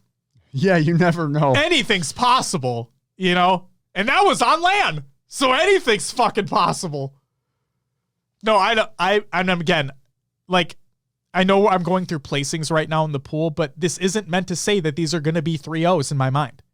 This is just where I think they're going to end up when the pool is all said and done. This is where I just think they're going to end up. A lot of these series could be very close. We could absolutely have upsets, but in my mind, this is where I think it ends up. And see, I agree with you, Tools, that Quadrant it does act like a great land team. But man, that pickup, and we haven't seen them on land yet. But that pickup of Boo Boo on G1 could be massive for them. And we also know how much they want it too. They know they have something to prove as well. And they seem like they have a really good thing going over there with Kenny at the helm. Just, it seems like G1's being run well, truly cares about the people that are involved, the players involved. And I think that could also go a long way in getting that mindset right for a tournament. Knowing the owners behind you 100% of the way can really boost confidence in a team. So, again, I don't even have G1 winning that pool, but we'll have to wait and see. Pool C. I think this was kind of the easiest one. I have Sentinels, G2, Navi, and Cruelty. I think Navi could have an upset over G2 here. But you just see the amount of fun that they're having with Barcode on that team. And I love when teams have fun. Because when teams have fun and their mentals are just locked in, and it just feels like they're playing matchmaking. Everything's clicking. Oh, it's easy wins. It's easy dubs. And I'm not saying that they're definitely not being Sentinels, but I'll say with G2 picking up Barcode and the way that they're playing together, and I've seen smiles on faces, I like that. Yeah, I like that. I agree with you. Sen, G2, Navi, Cruelty, just in that order. Yep. Easy peasy. Ship it. And then Pool D, this is where it's Cloud9 on land. I have Cloud9 going first, eUnited second, Space Station with third, and fourth being J-Lings. I would love if we had a Space Station upset here over eUnited, but at the same time, I really crave, and I was just giving a lot of praise to FaZe. I crave a eUnited FaZe matchup at some point in this tournament.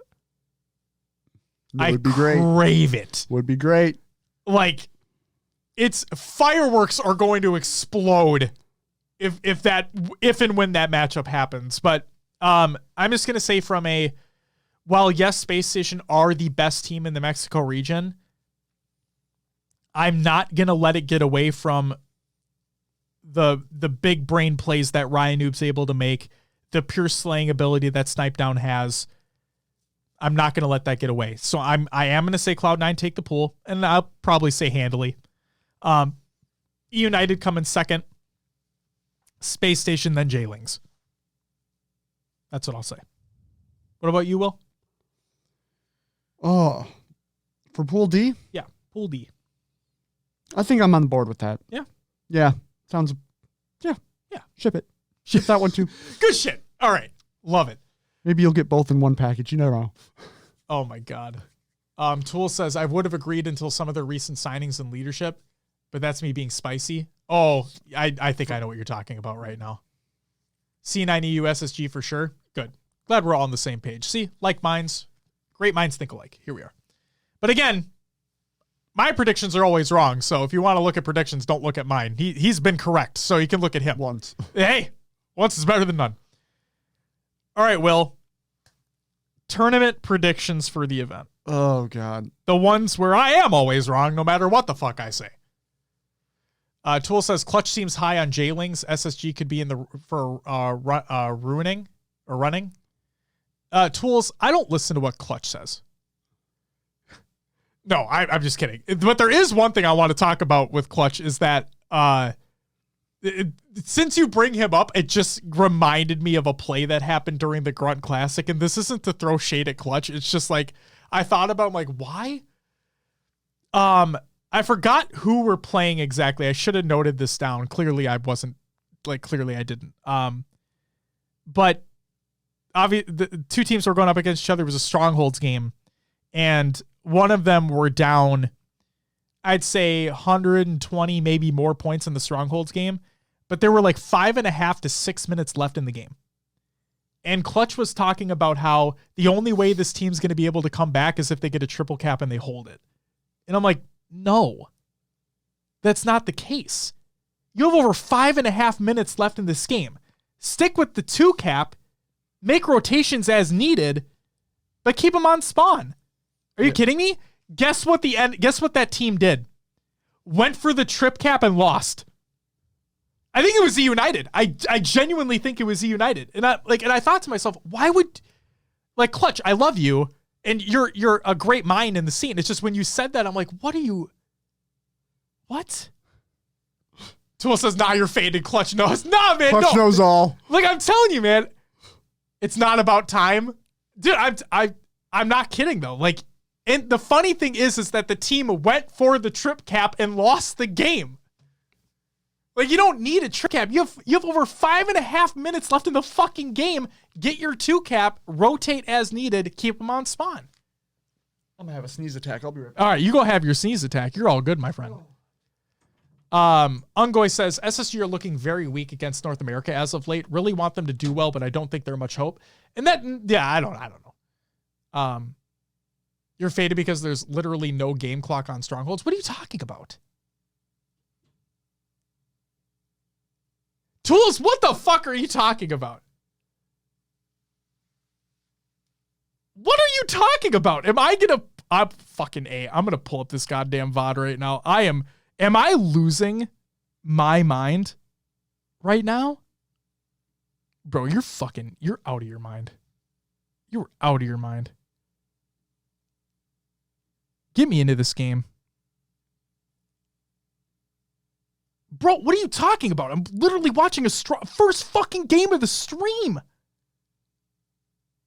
It counts up, not down. Oh, well, I am a fucking idiot.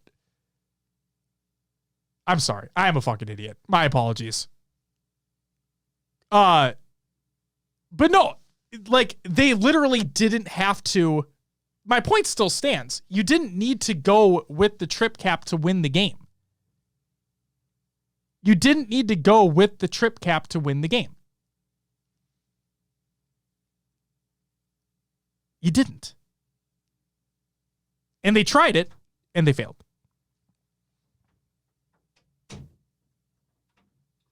So take that as you will. I get what you're saying, but your reasoning isn't sound. It's okay. Is my reasoning ever sound? Come on, let's be real. I scream a lot. So, clearly, I don't know what the fuck's going on. eUnited versus Send? No, Justin, get out of here. I'm just kidding. Love you. 3 caps are high risk, high reward. You just saw the risk. No, absolutely, and I agree with you. I agree with you, Tools, 100%. It's just when I saw that, I'm thinking to myself, you don't need to go for it. We know how Strongholds works. Yes, it's a high risk, high reward situation, but that's the thing. You can take the less risky approach, get the 2 cap, and focus on keeping a team on spawn. You know exactly where they're going to be coming from. I mean, you could technically do that with 3 though too. If Sure. you get the third, if you get a 4 dead, get the 3rd cap, then every time they spawn, someone's going to be jumping probably in a stronghold, and right. you know where they're going to be coming from. It's just, and like Tools said, you just saw the risk, and that's the thing, is that it did not work out for them in that instance. And my problem with the play is that they were already down by so much. To me, it felt more like a desperation play instead of a trying to get something set up. It's like, oh, we're down by so much as it is, let's go. Like it didn't feel like there was a methodical approach to that play being made. Where if they had an established 2 cap ready to go and they had numbers on their side and then they pushed for that 3 cap and then they had the setup going and then they were keeping people off spawn, absolutely, that's fantastic. It just, to me, it didn't feel like that's how that played out. Until I agree with you. I agree with you, Tools. That's just the way I looked at it. Optic Send C9 are definitely the top tier ranks. After those 3 is Phase, G1, and EU in no order. Hey, well, let's get into our predictions. Yeah. Did you enjoy your Sneeze Fest? It was great. Great. Good to hear. Good to hear. All right, I did my top 8. You got top 8. I did my top 8. Okay. Okay. All right. I'll leave you. You can do whatever you want. I'm doing my top 8. I'm wrong all the time. It doesn't matter what I do. It doesn't matter what I say, because I'm always wrong. Keep that in mind. And I'm wrong on Stronghold's decisions. So I'm just always wrong. It doesn't matter. I don't know why you listen. So my tournament predictions for Orlando. My top 8. People might be upset with this. I don't fucking care. It's my opinion. In 7th and 8th, I actually have a team taking a step back.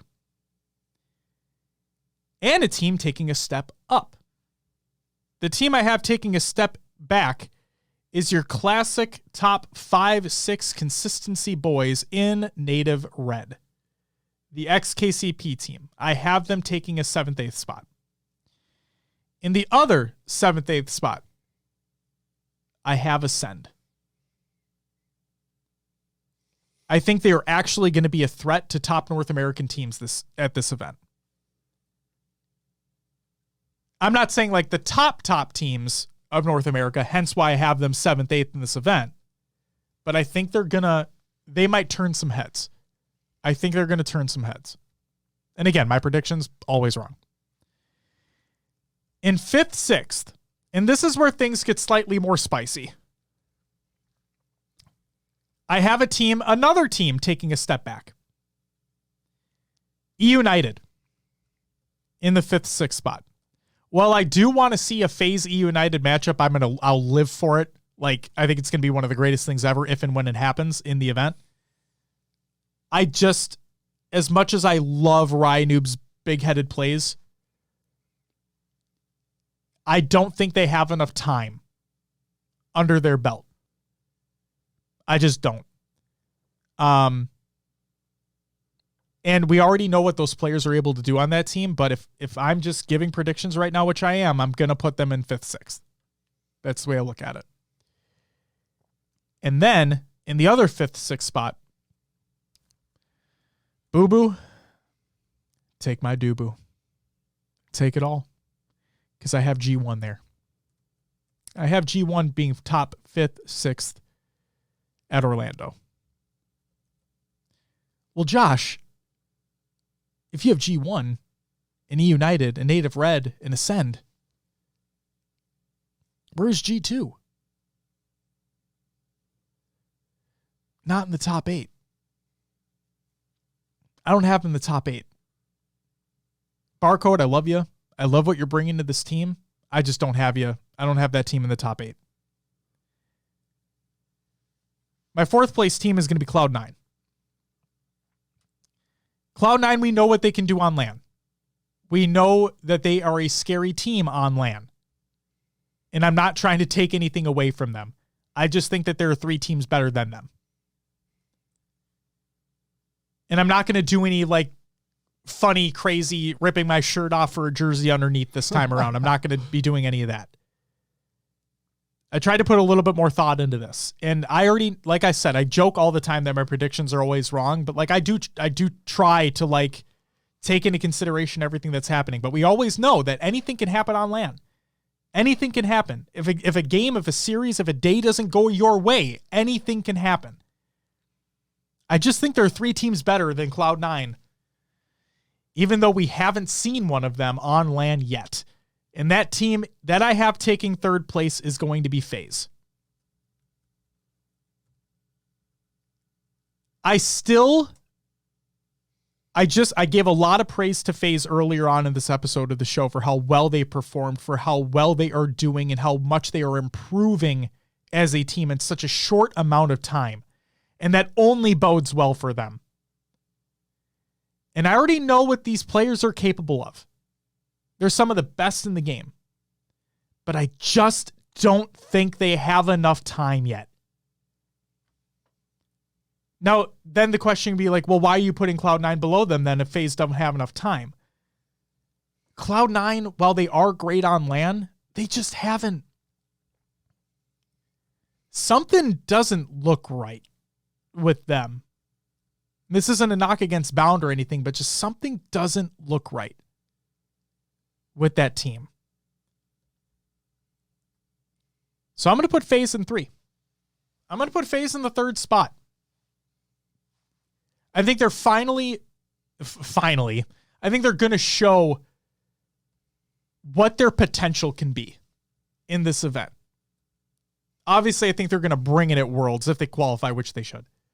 I think they are going to not necessarily turn some heads because I think a lot of people are expecting them to do well at this event.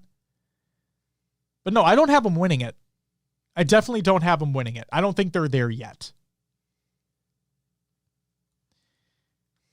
Now, my bias might be showing a little bit here because, well, I shouldn't try to be biased. Yes, I do love some teams over other teams.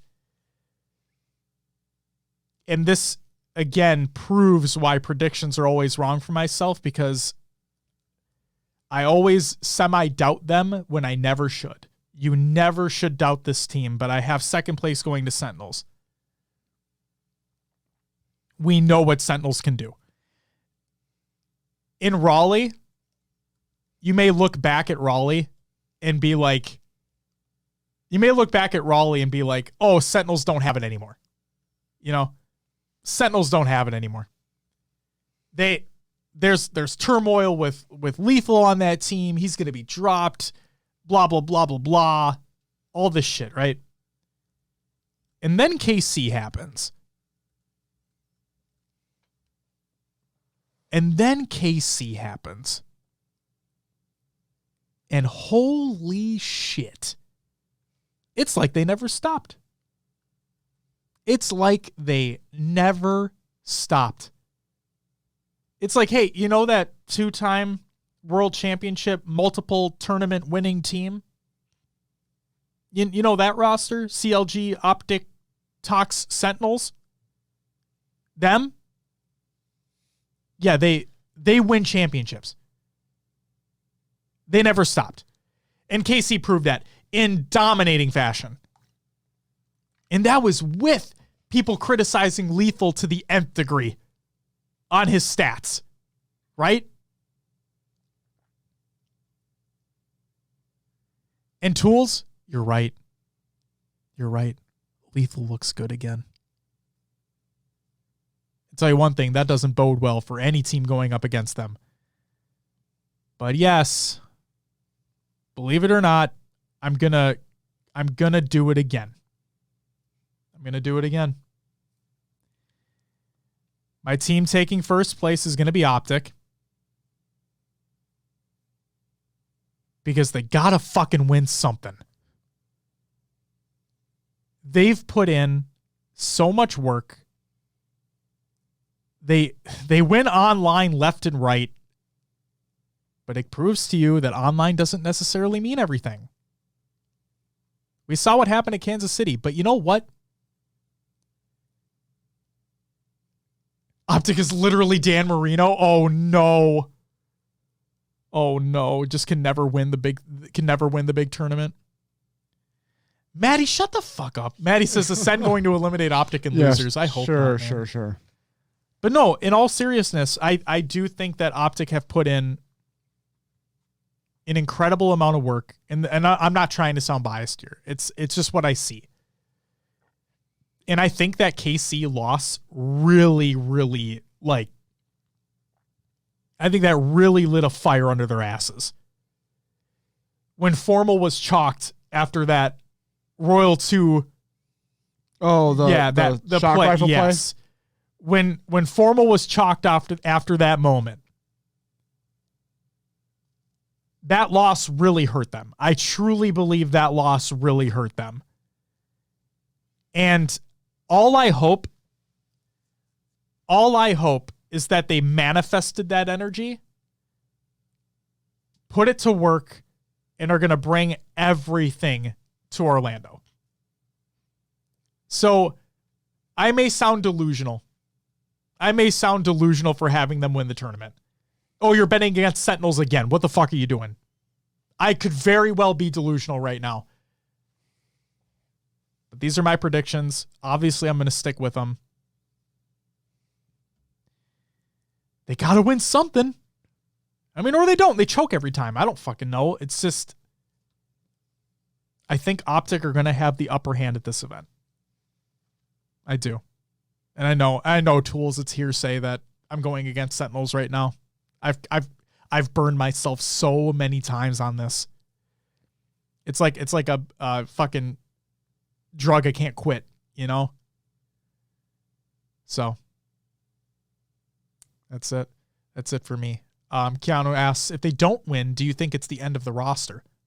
No.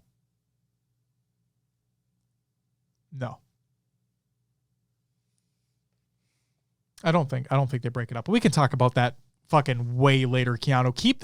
Keanu, I want you to keep that question, though. Keep that question. Lock it in the back of your head. And bring it back up. Please remember, bring it back up after Worlds. Yeah, we'll talk about that after Worlds. When they lock in for Orlando, that locks in your roster for Worlds, too. Correct. What do you got, Will? What are your predictions for HCS Orlando? Your correct predictions. Yeah, right. For HCS Orlando. Okay, where you had Ascend and KCP in 7th, 8th. I have Ascend as well, but taking even a further step back than you have them, eUnited in 7th, 8th. I don't disagree. I don't disagree. I don't think they're going to gel well enough to move up in that 5th, 6th spot. That is my biggest concern about that team. Again, this was me like, I can't entirely bet against what Ryan Noob's able to do with the big brain plays, but I completely respect that 100%. In 5th, 6th, I have Native in G1, Native Gaming in G1. Okay. I do agree on Cloud9 in 4th. Okay. Here's where things get a little funky. Oh, funky. Oh, I like funky. So, if FaZe and Optic meet in loser bracket final, I have it going to FaZe. Holy shit. If FaZe and Sentinels are in loser bracket you have final, it going to Sentinels. I have FaZe taking 3rd and that going to Sentinels. Okay. So that means Optic. It really depends. Yeah. I have Sentinels winning. So I have FaZe or Optic then in 2nd. Okay. So no matter what, you have Sentinels winning. I do. You have Sentinels going back to back. Back to back. Okay. And you very well could be right. Tool says eUnited top 12 guys. You know what? You very well could be right, Tools. Yeah. No kidding. Maddie says, make sure they're Goodwill because I'm going to put bets down on them and blame you if I lose. Hey, not gambling advice. Do not condone that off of my predictions. Yeah, absolutely. So basically what you're saying is Optic will win winners side. I mean, hey, if it's any indication of what they have done is win winners online. They different online and they look so much better than before KC, so much confidence. See, that's my thing. Yo, Bobby Brown downtown. What a name. What a phenomenal name. Thank you for the follow. Welcome to the live show. Oh, I got to find this again. Someone said something above. Snipe slows down his teammates. I mean, Skate, if there's anything we know is that eUnited play a slow game. Like they don't necessarily play a fast game. So that might not be a huge detriment to them. There you go, Tools. Skate said above too that even after winning, Lucid was negative. I don't know if you're meaning like personality-wise just negative or like not playing well negative, but that's something I am worried about with Optic is mental because I do see Lucid getting very frustrated with the game when he's streaming. And it kind of sucks because it does bring that, like, he's frustrated, obviously. He wants things to be better with the game. Right. How much does that bleed into his competitive side, you know? But here's the thing, too, is that this is a LAN. It is. We have the GAs in place. Everybody's agreed to them at the top level. Like, this will be the best case scenario for these teams. And we've said it before, we'll say it again. Like, everybody's human, right? We know everybody's human. But if you are considered to be the best of the best in the world, some of the best players in the world, then you shouldn't let it get to you. You should be able to have the mental to fight through it and play your best game. And I know everybody's human. Like, anybody can have a bad game, a bad day, a bad match, a bad weekend, whatever it is. It can happen to anybody. But it's just my expectations of you as one of the best players in the world or arguably one of the best teams in the world is to be able to fight through that. Yeah. And that's just that. And that's the thing with with KC, their mental was broken on stage. Yeah. I need to see it happen. Like, yes, they say they've been getting better, but it's been online. Make it happen on LAN, guys. With you 100%. My predictions are more with my head there. In my heart, I want Optic to win to get that chip. Yeah. But I need to see it happen, and I'll be gladly wrong with those predictions. Right. And another reason why I want, bias aside, another reason why I want Optic to win as well is that we could have back-to-back LAN winners of different rosters. Yeah. You have Cloud9 winning Raleigh. You have Sentinels winning KC. Optic potentially winning Orlando. Who's going to win Worlds? Yeah. You know? It would really leave it like... It'd be like the last COD season. Yeah. Up until the last major in Worlds. You never know. You never know. Who's going to have the bad game for Orlando for Optic? Solid 4 overall, but one of them have to throw a game here and there. But that's the thing is that it doesn't matter the roster. It doesn't have to just be Optic. Like, who's going to have the bad game for Optic? Who's going to have the bad game for FaZe? Who's going to have the bad game for eUnited? It just depends on how good they play on any given day, any given match, any given game. Because that's all that matters in the long run. Sometimes a bad game, this is going to sound weird. Sure. But it isn't even, sometimes it's not even the players doing. Maybe they're playing objective. I mean, I've had games where I basically was on spawn rotation for so long and couldn't get off of it. And I'm negative because my team's not helping me or anything like that. Sure. But, I mean, it's pro play. It should be a lot better. But yeah, you never know. Exactly. Anything can happen. And yeah, I am betting against Sentinels right now. And I know I shouldn't do it. It always burns me every single time. So would I be surprised if Sentinels win the event? No, not in the slightest. But my predictions, I'm going with Optic. I just need to see it from Optic first before I can lock it in. Like, if they win, If they win this one, I will have more confidence in them. And I have said that since Casey, since the ripping of the shirt off to show the Optic jersey, like since that moment, it's the same sentiment every single time. Yes, they're really good online, but can it transition to LAN because they crumbled at KC? And they know what happened. And that's why all the time I try to hit home that when people look at scrim results or people look at an online tournament results and they're like, oh my God, Optic look amazing. Oh my God, FaZe look like they're doing so much better. It's just online. Oh my God, FaZe took third in that fucking Series E tournament and lost to Complexity or whatever it was. It's just online. There's so many more factors at play. So we have to wait till LAN. And luckily, thank God, we have one this weekend. And the most important one because it's right before Worlds. I'm so excited. And Carnage, you're not wrong. He says, I think Optic is hungry for it. They have something to prove at LAN. But so do FaZe. So do FaZe. And they know it too.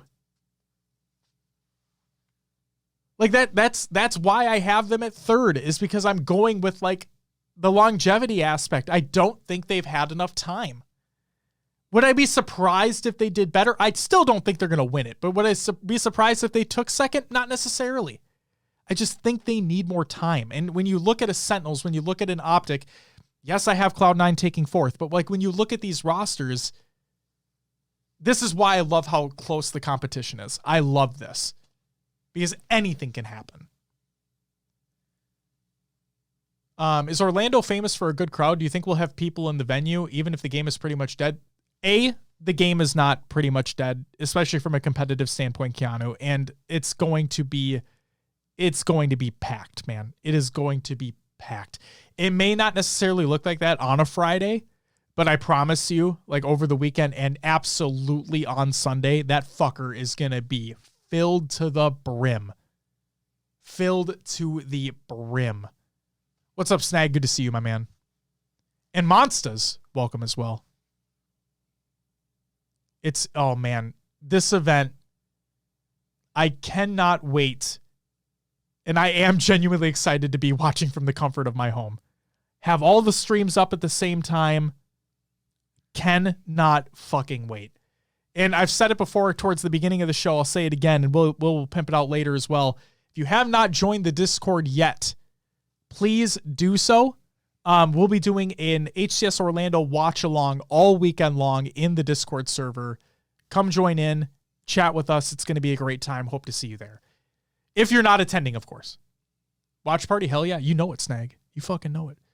Goku, thank you for the follow. Welcome to the live show. Try your best. You fucking should.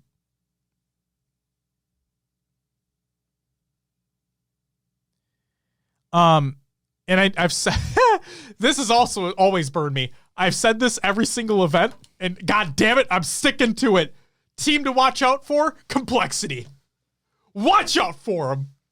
Coming through open, baby. Watch out for them.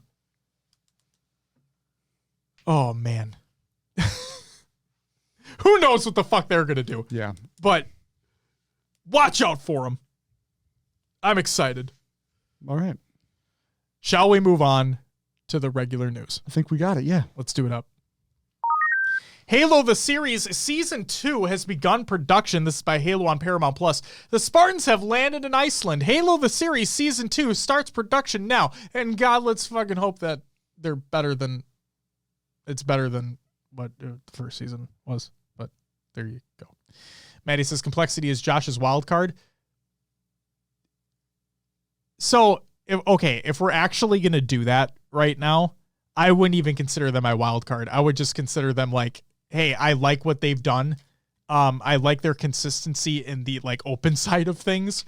I don't think they're going to cause any shakeups. Let's be real. But you know what? fuck it. You don't need to change the card or anything, but like if I was to go back and pick a wild card team. Oh, if I was to go back and pick a wild card team. G1. I'll say G1. Yeah. I think that 5th, 6th spot, for my predictions, eUnited or G1, they're my wild card. G1 because that pickup of Boo Boo could be massive for that team. We haven't seen them on LAN yet. That's a big deal. eUnited, kind of the same deal here. You pick up Snipedown, who's a great slayer on your team, a presence that you didn't typically have before. Not anything against Nick. Obviously you had Spartan, but that's besides the point. Like you pick up Snipedown in the craziness that was Rostermania on loan from FaZe. They could be a wild card too. No, Complexity are my like open team that makes it to pools. Complexity. Back to the regular news. Halo Community Update by Alex Wakeford. The Future of Spartan Points, Part 2. Back in our June community update, we talked about ideas around purchasable Spartan points that were being explored by the studio, and we wanted to provide an update on that conversation. We can confirm that we will not be further pursuing purchasable Spartan points in MCC. Motherfucker! It's okay. I get it. All in all, probably a good thing, okay? But Daddy doesn't have a lot of time. We're also looking to enact changes to the earn rates of Spartan points and remove barriers that players have been facing. The 100-point cap is being removed. Retroactive points will be granted, and we'll be making further adjustments to challenges to make them more rewarding, along with bringing back double XP weekends. For further details on these changes, be sure to head over to the August Update Preview blog. Currently, we're tracking towards making these changes in the next content update for MCC, which is scheduled for November. We'll have more information to share with you all as we get closer to that point.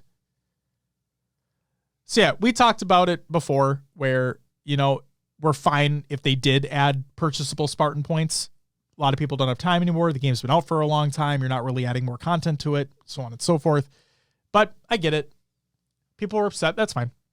I do like how they're going to be updating the amount of XP you get, making things more like retroactively giving you points. I think that's great moves all around.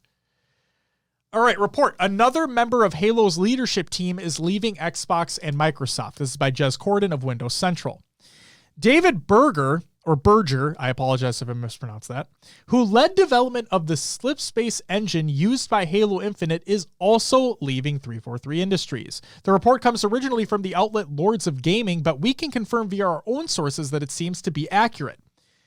Berger has led technical development at 343 Industries for several years, working on Halos 4, 5, and Infinite. He's also a veteran Microsoft director who worked on classic titles like MechWarrior, Shadowrun, and 2 Human before taking up the reins at 343 Industries' engineering department. So we have yet to see the implications of this change. I imagine it's going to be a little bit before we see the implications of this change, either positive or negative. And we'll just have to wait and see. But clearly there are a lot of shifts happening within that company. So hopefully, wish them all the best. Absolutely. Hopefully this just leads to a better product that we're playing. I can agree. Awesome. And then finally, last piece of regular news. Halo Infinite Forge Fundamentals Scripting and Bots. This is the second part of the Forge Fundamentals series, and the video released today. So go check it out if you haven't already. And Will, that's it for the regular news. It's time for Con of the Games Watch! Crim6 has officially announced his retirement from competitive Call of Duty. As in the Call of Duty League, because in that same video, he stated that he'll be focusing on content and competing in Warzone 2.0. Yeah, he's too big of a personality and member of the COD community to just go away, I think. Yes. So this is a good move for him if he doesn't want to compete in the CDL anymore. Yes, indeed. He said he'll be focusing his content on gameplay, obviously, on car stuff, on gun stuff, So if you're any at all interested in checking out Crim6, go check out his Twitch. The Florida Mutineers have announced their official roster heading into Modern Warfare 2 2022. This includes Brack. Brack. You know what I'm wondering? Genuinely, you know what I'm wondering? Well, yeah, what? I wonder if that individual was such a big fan of Brock, the gym leader in Pokemon Red and Blue, where he's like, let's just change a letter, and now I'm Brack. I doubt that's it, but sure, I doubt why it not? too. I doubt it too. Maybe it's part of his fucking name, but a man can dream that the man fantasizes about Brock and decided to be his long lost cousin Brack. Brack and Brock. Brack and Brock. Brack and Brock about to rock your world. Oh my God. It also includes Havoc, Vikel, and the man that teams just can't quit, Major Maniac. So there you go. We'll see if he stays on a roster for more than 6 months. And this isn't a dig at him. It's just he just gets the short end of the stick every single time. So good luck to you, Major. Thank you for what you've done for the rocker. And obviously that was a while ago, but still, good luck to you. And then the final piece of content of the Games Watch, I'm not going to read the article, but I want you guys to go read the article because I think it's great, especially for the future of this competitive esport, not Halo, but Valorant. The new Valorant Champions Tour, it's a blog post over by Valorant Esports, and just go check out what they're cooking up for the next year. It is awesome. And yes, Riot has a lot of money behind them. Like, they make Muko bucks, right? But just the fact that these things are possible for an esport, really, really cool to see. So go check out what they're cooking up.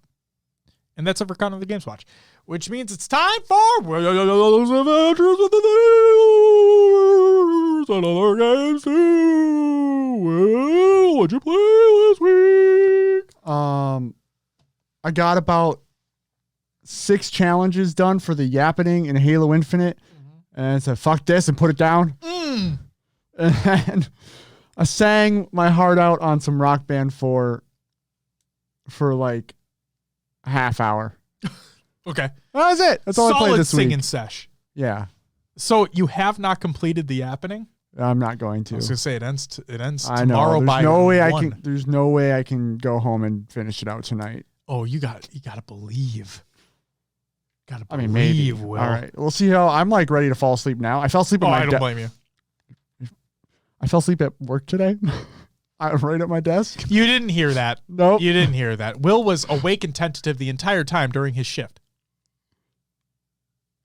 I mean, I technically don't get a break, so I could have just said it was my break. But, There you go. Yeah, I'm tired. We'll see what happens if I can get any more challenges done. Hey, I don't blame you either way. You do what's best for you. Awesome. I played a couple games. I played Assassin's Creed Valhalla for a little bit. Kicked the shit out of some folks. That was fun. Nice. And then I played some more Horizon Forbidden West because that game is awesome. It looked awesome when I was over here while you were playing that one time. During the cutscene that was like 15, 20 minutes long. The extended cutscene. I wasn't expecting it. I wasn't prepared. No, that game's very good. If you have it is on PlayStation 4 as well, but if you like want a PlayStation 5 showpiece that actually has great side quests as well, go check out Horizon Forbidden West. It's a good time. Good time. All right, well, let's get into some shout-outs. Shout-outs to everyone who followed and subbed during the live show. We have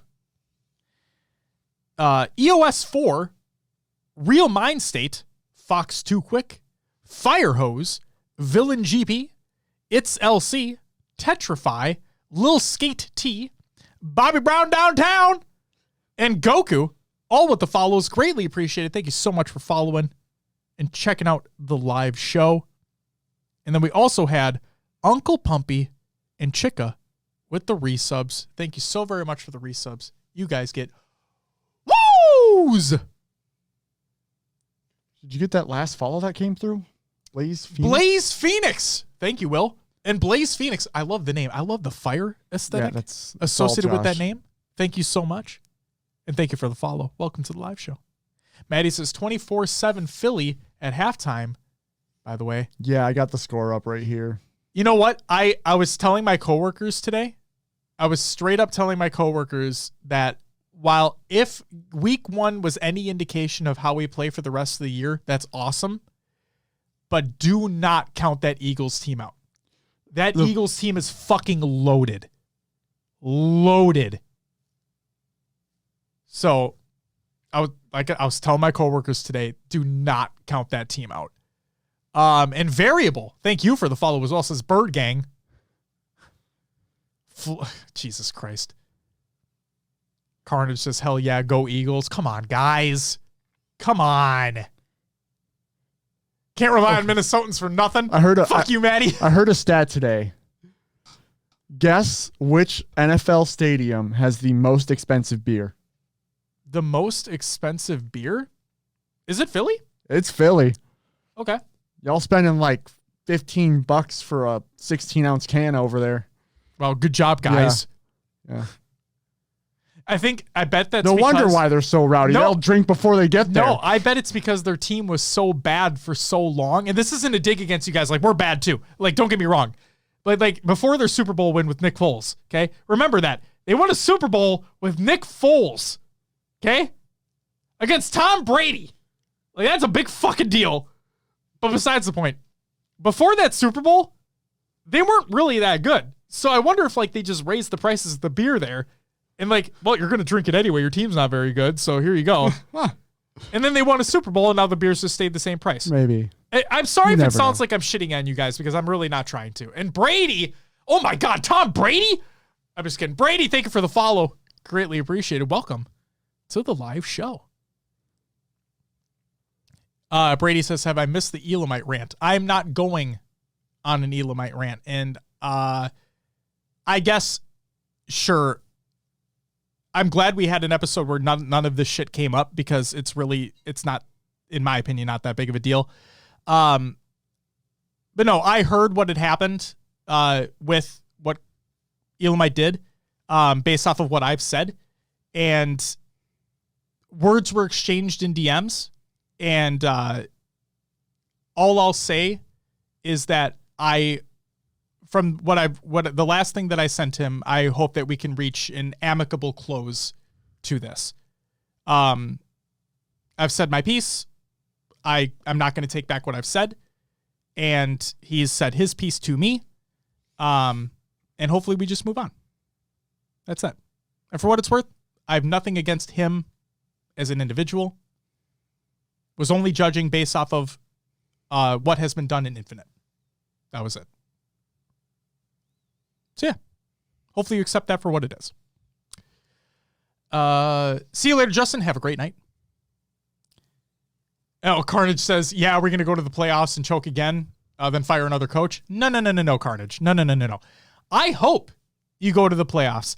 I hope you knock whatever the fucking results of that Cowboys roster is off the face of the planet. Like, I hope you do that. For Maddie's sake, I hope you do that. But like I said, I was telling people, don't count that team out. Don't count that team out, the Eagles. King J said he was going in his Vikings jersey. I'm praying for him. Oh, no. Wait, King J's a Vikings fan? That's a bad idea. Wait, King J's a Vikings fan? Perfect. No shit. He's not from here. Is he? No, I don't think he's from here. Is he a Vikings fan? That's so weird. I mean, I love it. Don't get me wrong. I think it's awesome, but like, what? Oh, he's from New Jersey. Okay. That's why I was like, there's no way he's from Minnesota. I didn't think he was. Please come back in one piece. We need him this weekend. Oh, man. Oh, man. Crazy. Well, again, to everybody that followed and subbed during the show, thank you so much. Thank you for keeping the conversation flowing in the chat. It's greatly appreciated. And thank you, as always, for making the show amazing. As you guys do. You guys make every show amazing. So thank you. moving on. Got some birthdays. Got some belated birthdays to shout out here. Happy belated birthday to our main, Palshi. Get it? Instead of main man, it's main. Minx, Echidna, Havoc, Squilly, Mickwin, and Halo Reach. Yes, happy belated birthday to that thing. That was Halo Reach. All jokes aside, as much as I dislike Bloom, as much as I dislike Armorlock, Reach, pretty good video game. And I think the aesthetic, arguably, best aesthetic of a Halo game was Halo Reach, in my opinion. So yeah, happy belated birthdays to all of the folks that we just mentioned. Community creations, Halo memes every day, reddit.com/r/Halo memes. Capture the Mic episode 2 by Europa Halo. Go check that out. Weekly series. They do interviews with folks in the European Halo community. Go check out episode 2. 'Tis a banger. And then finally, I thought this was awesome. We talked about Clutch earlier. Well, for people who don't know, they should go check out our interview that we did with him. He's a huge Ravens fan. Huge Ravens fan. In Lamar, he trusts. In Lamar, I trust. Love Lamar Jackson. Him and Snakebite have a little video series that they've started. It's called Coming Up Clutch. NFL week number 2 with Wes Clutch Price. It's by Snakebite. Go check out that video if you're interested in, obviously, competitive Halo, because those folks are involved, but also football, which we love. Go check that video out as well. Will, that's all I got. And I'm probably not going to turn the game on because I don't want to see us get obliterated. But 'tis the end of the show, which means if you would do me a favor, and before you plug the show, thank you, everybody. This is a special shout out I want to put in here. Thank you guys so much for getting us over 500 followers. Yeah, on Twitch. Yeah, that's really fucking cool. We hit 500 and I think today. 2? 504. Oh, 504 now. Thank you guys so much. Oh, yes, the last 2 that came in at the end. Yep. Greatly appreciated. Will, without further ado, please plug the show. Hey, if you want to listen to us, you can do so on your favorite podcast services. Just search for HCS Pro Talk. We're on iTunes, Podbean, Stitcher, Spotify, and Josh's favorite, Pocket Cast, not an ad. Nope.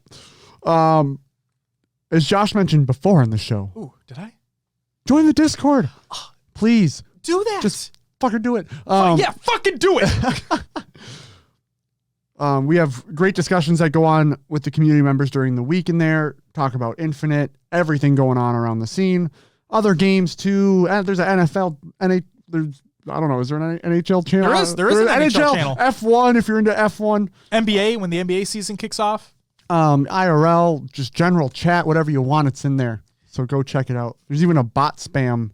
There is. Not utilized as much. Exclamation point dad joke.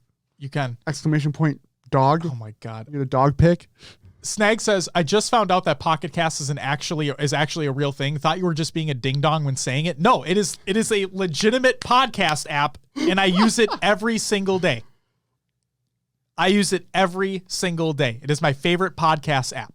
And no, this is not an ad. No, we are not sponsored by them. Yes, I paid for it. I love that application. I use it every single day. If you'd like to find us on social media, go search for us over on Twitter, Instagram, and Facebook. That's where we are. If you want to watch VODs, youtube.com/HCS Pro Talk. Ooh, yes. If you want to watch us live, twitch.tv/HCS Pro Talk. Mondays at 7 p.m. Central Time, usually, unless something happens and we got to move it. And if we do move it, Discord and Twitter. You should be there already. Don't forget about hcsprotalk.com with the link to the merch in the top right corner. What are you doing? Are you messing with the sign? For all the new follows, it's not a real sign. Just like fucking with you. Ooh. And then don't forget about the fine folks over at Podcast Evolve. They have great shows. Wait, what's this website? You got to go to evolvedhalo.com. Your home for Halo. I was getting there. They have great shows such as Podcast Evolve, Mission Debrief, Halo TV Plus, Book Club Build with Blocks, Halo Headlines and Halo Gear Guide. Which I still haven't fucking Which you added. haven't to the added. show notes. It's supposed to be months ago. Not a month, but at least probably a month at this point.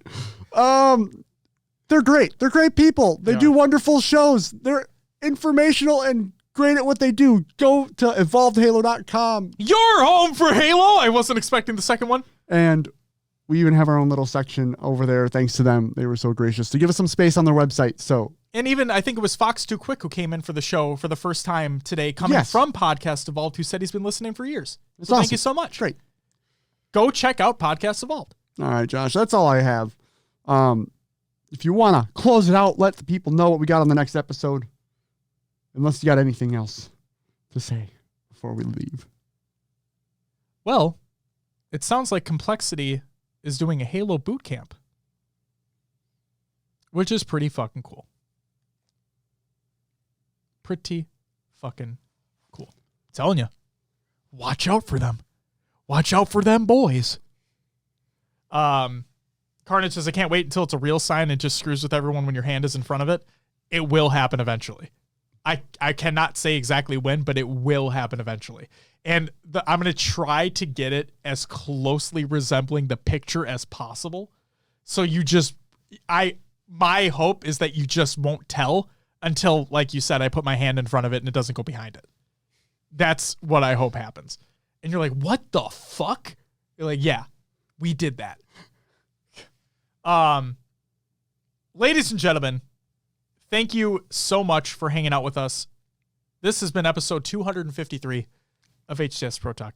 If you're hanging out in the live show, thanks so much for stopping by, adding to the chat, lurking, whatever it may be. We appreciate it greatly. And it's always fun carrying a conversation through the chat as we continue on with the show. Adds to the discussion. Love to see it. If you're checking out the YouTube video of the show, leave a comment. We check them out. Positive or negative, doesn't matter. Leave a comment. We'll check it out. If you're checking out the audio version of the show, thank you as well. Taking time out of your week, month, day, whatever it may be. Thanks for taking the time to listen and or watch. Raider Hater says, Lurk Crew, hell yeah. Hell yeah. Love it all, man. Love it all. Hope you enjoyed the show. Guys, big weekend this weekend. The HCS Orlando Major, a LAN that we've been waiting for quite some time, is finally taking place, and we couldn't be more excited to see who's going to take it out, who's going to come out on top. And Ploxman, thank you so much for the follow as well. I didn't forget you. I see you there. Don't worry. I talked about it a few times already. Will talked about it as well. We're doing a watch party for the Orlando for the Orlando Major in our Discord. Join it if you haven't already. If you're any at all interested, be there. You can chat with us directly. We'll be there. Community members from Pro Talk will be there. It's going to be a fun time. We hope to see you there all weekend long. And yeah, all I have to say is that on the next episode, we're going to have our HCS Orlando Major post show. And it's going to be a hell of a time. Guys, we'll be back next week. Enjoy the weekend. Play some Halo. Watch some Halo. Be good to one another. We'll see you next week. Until then.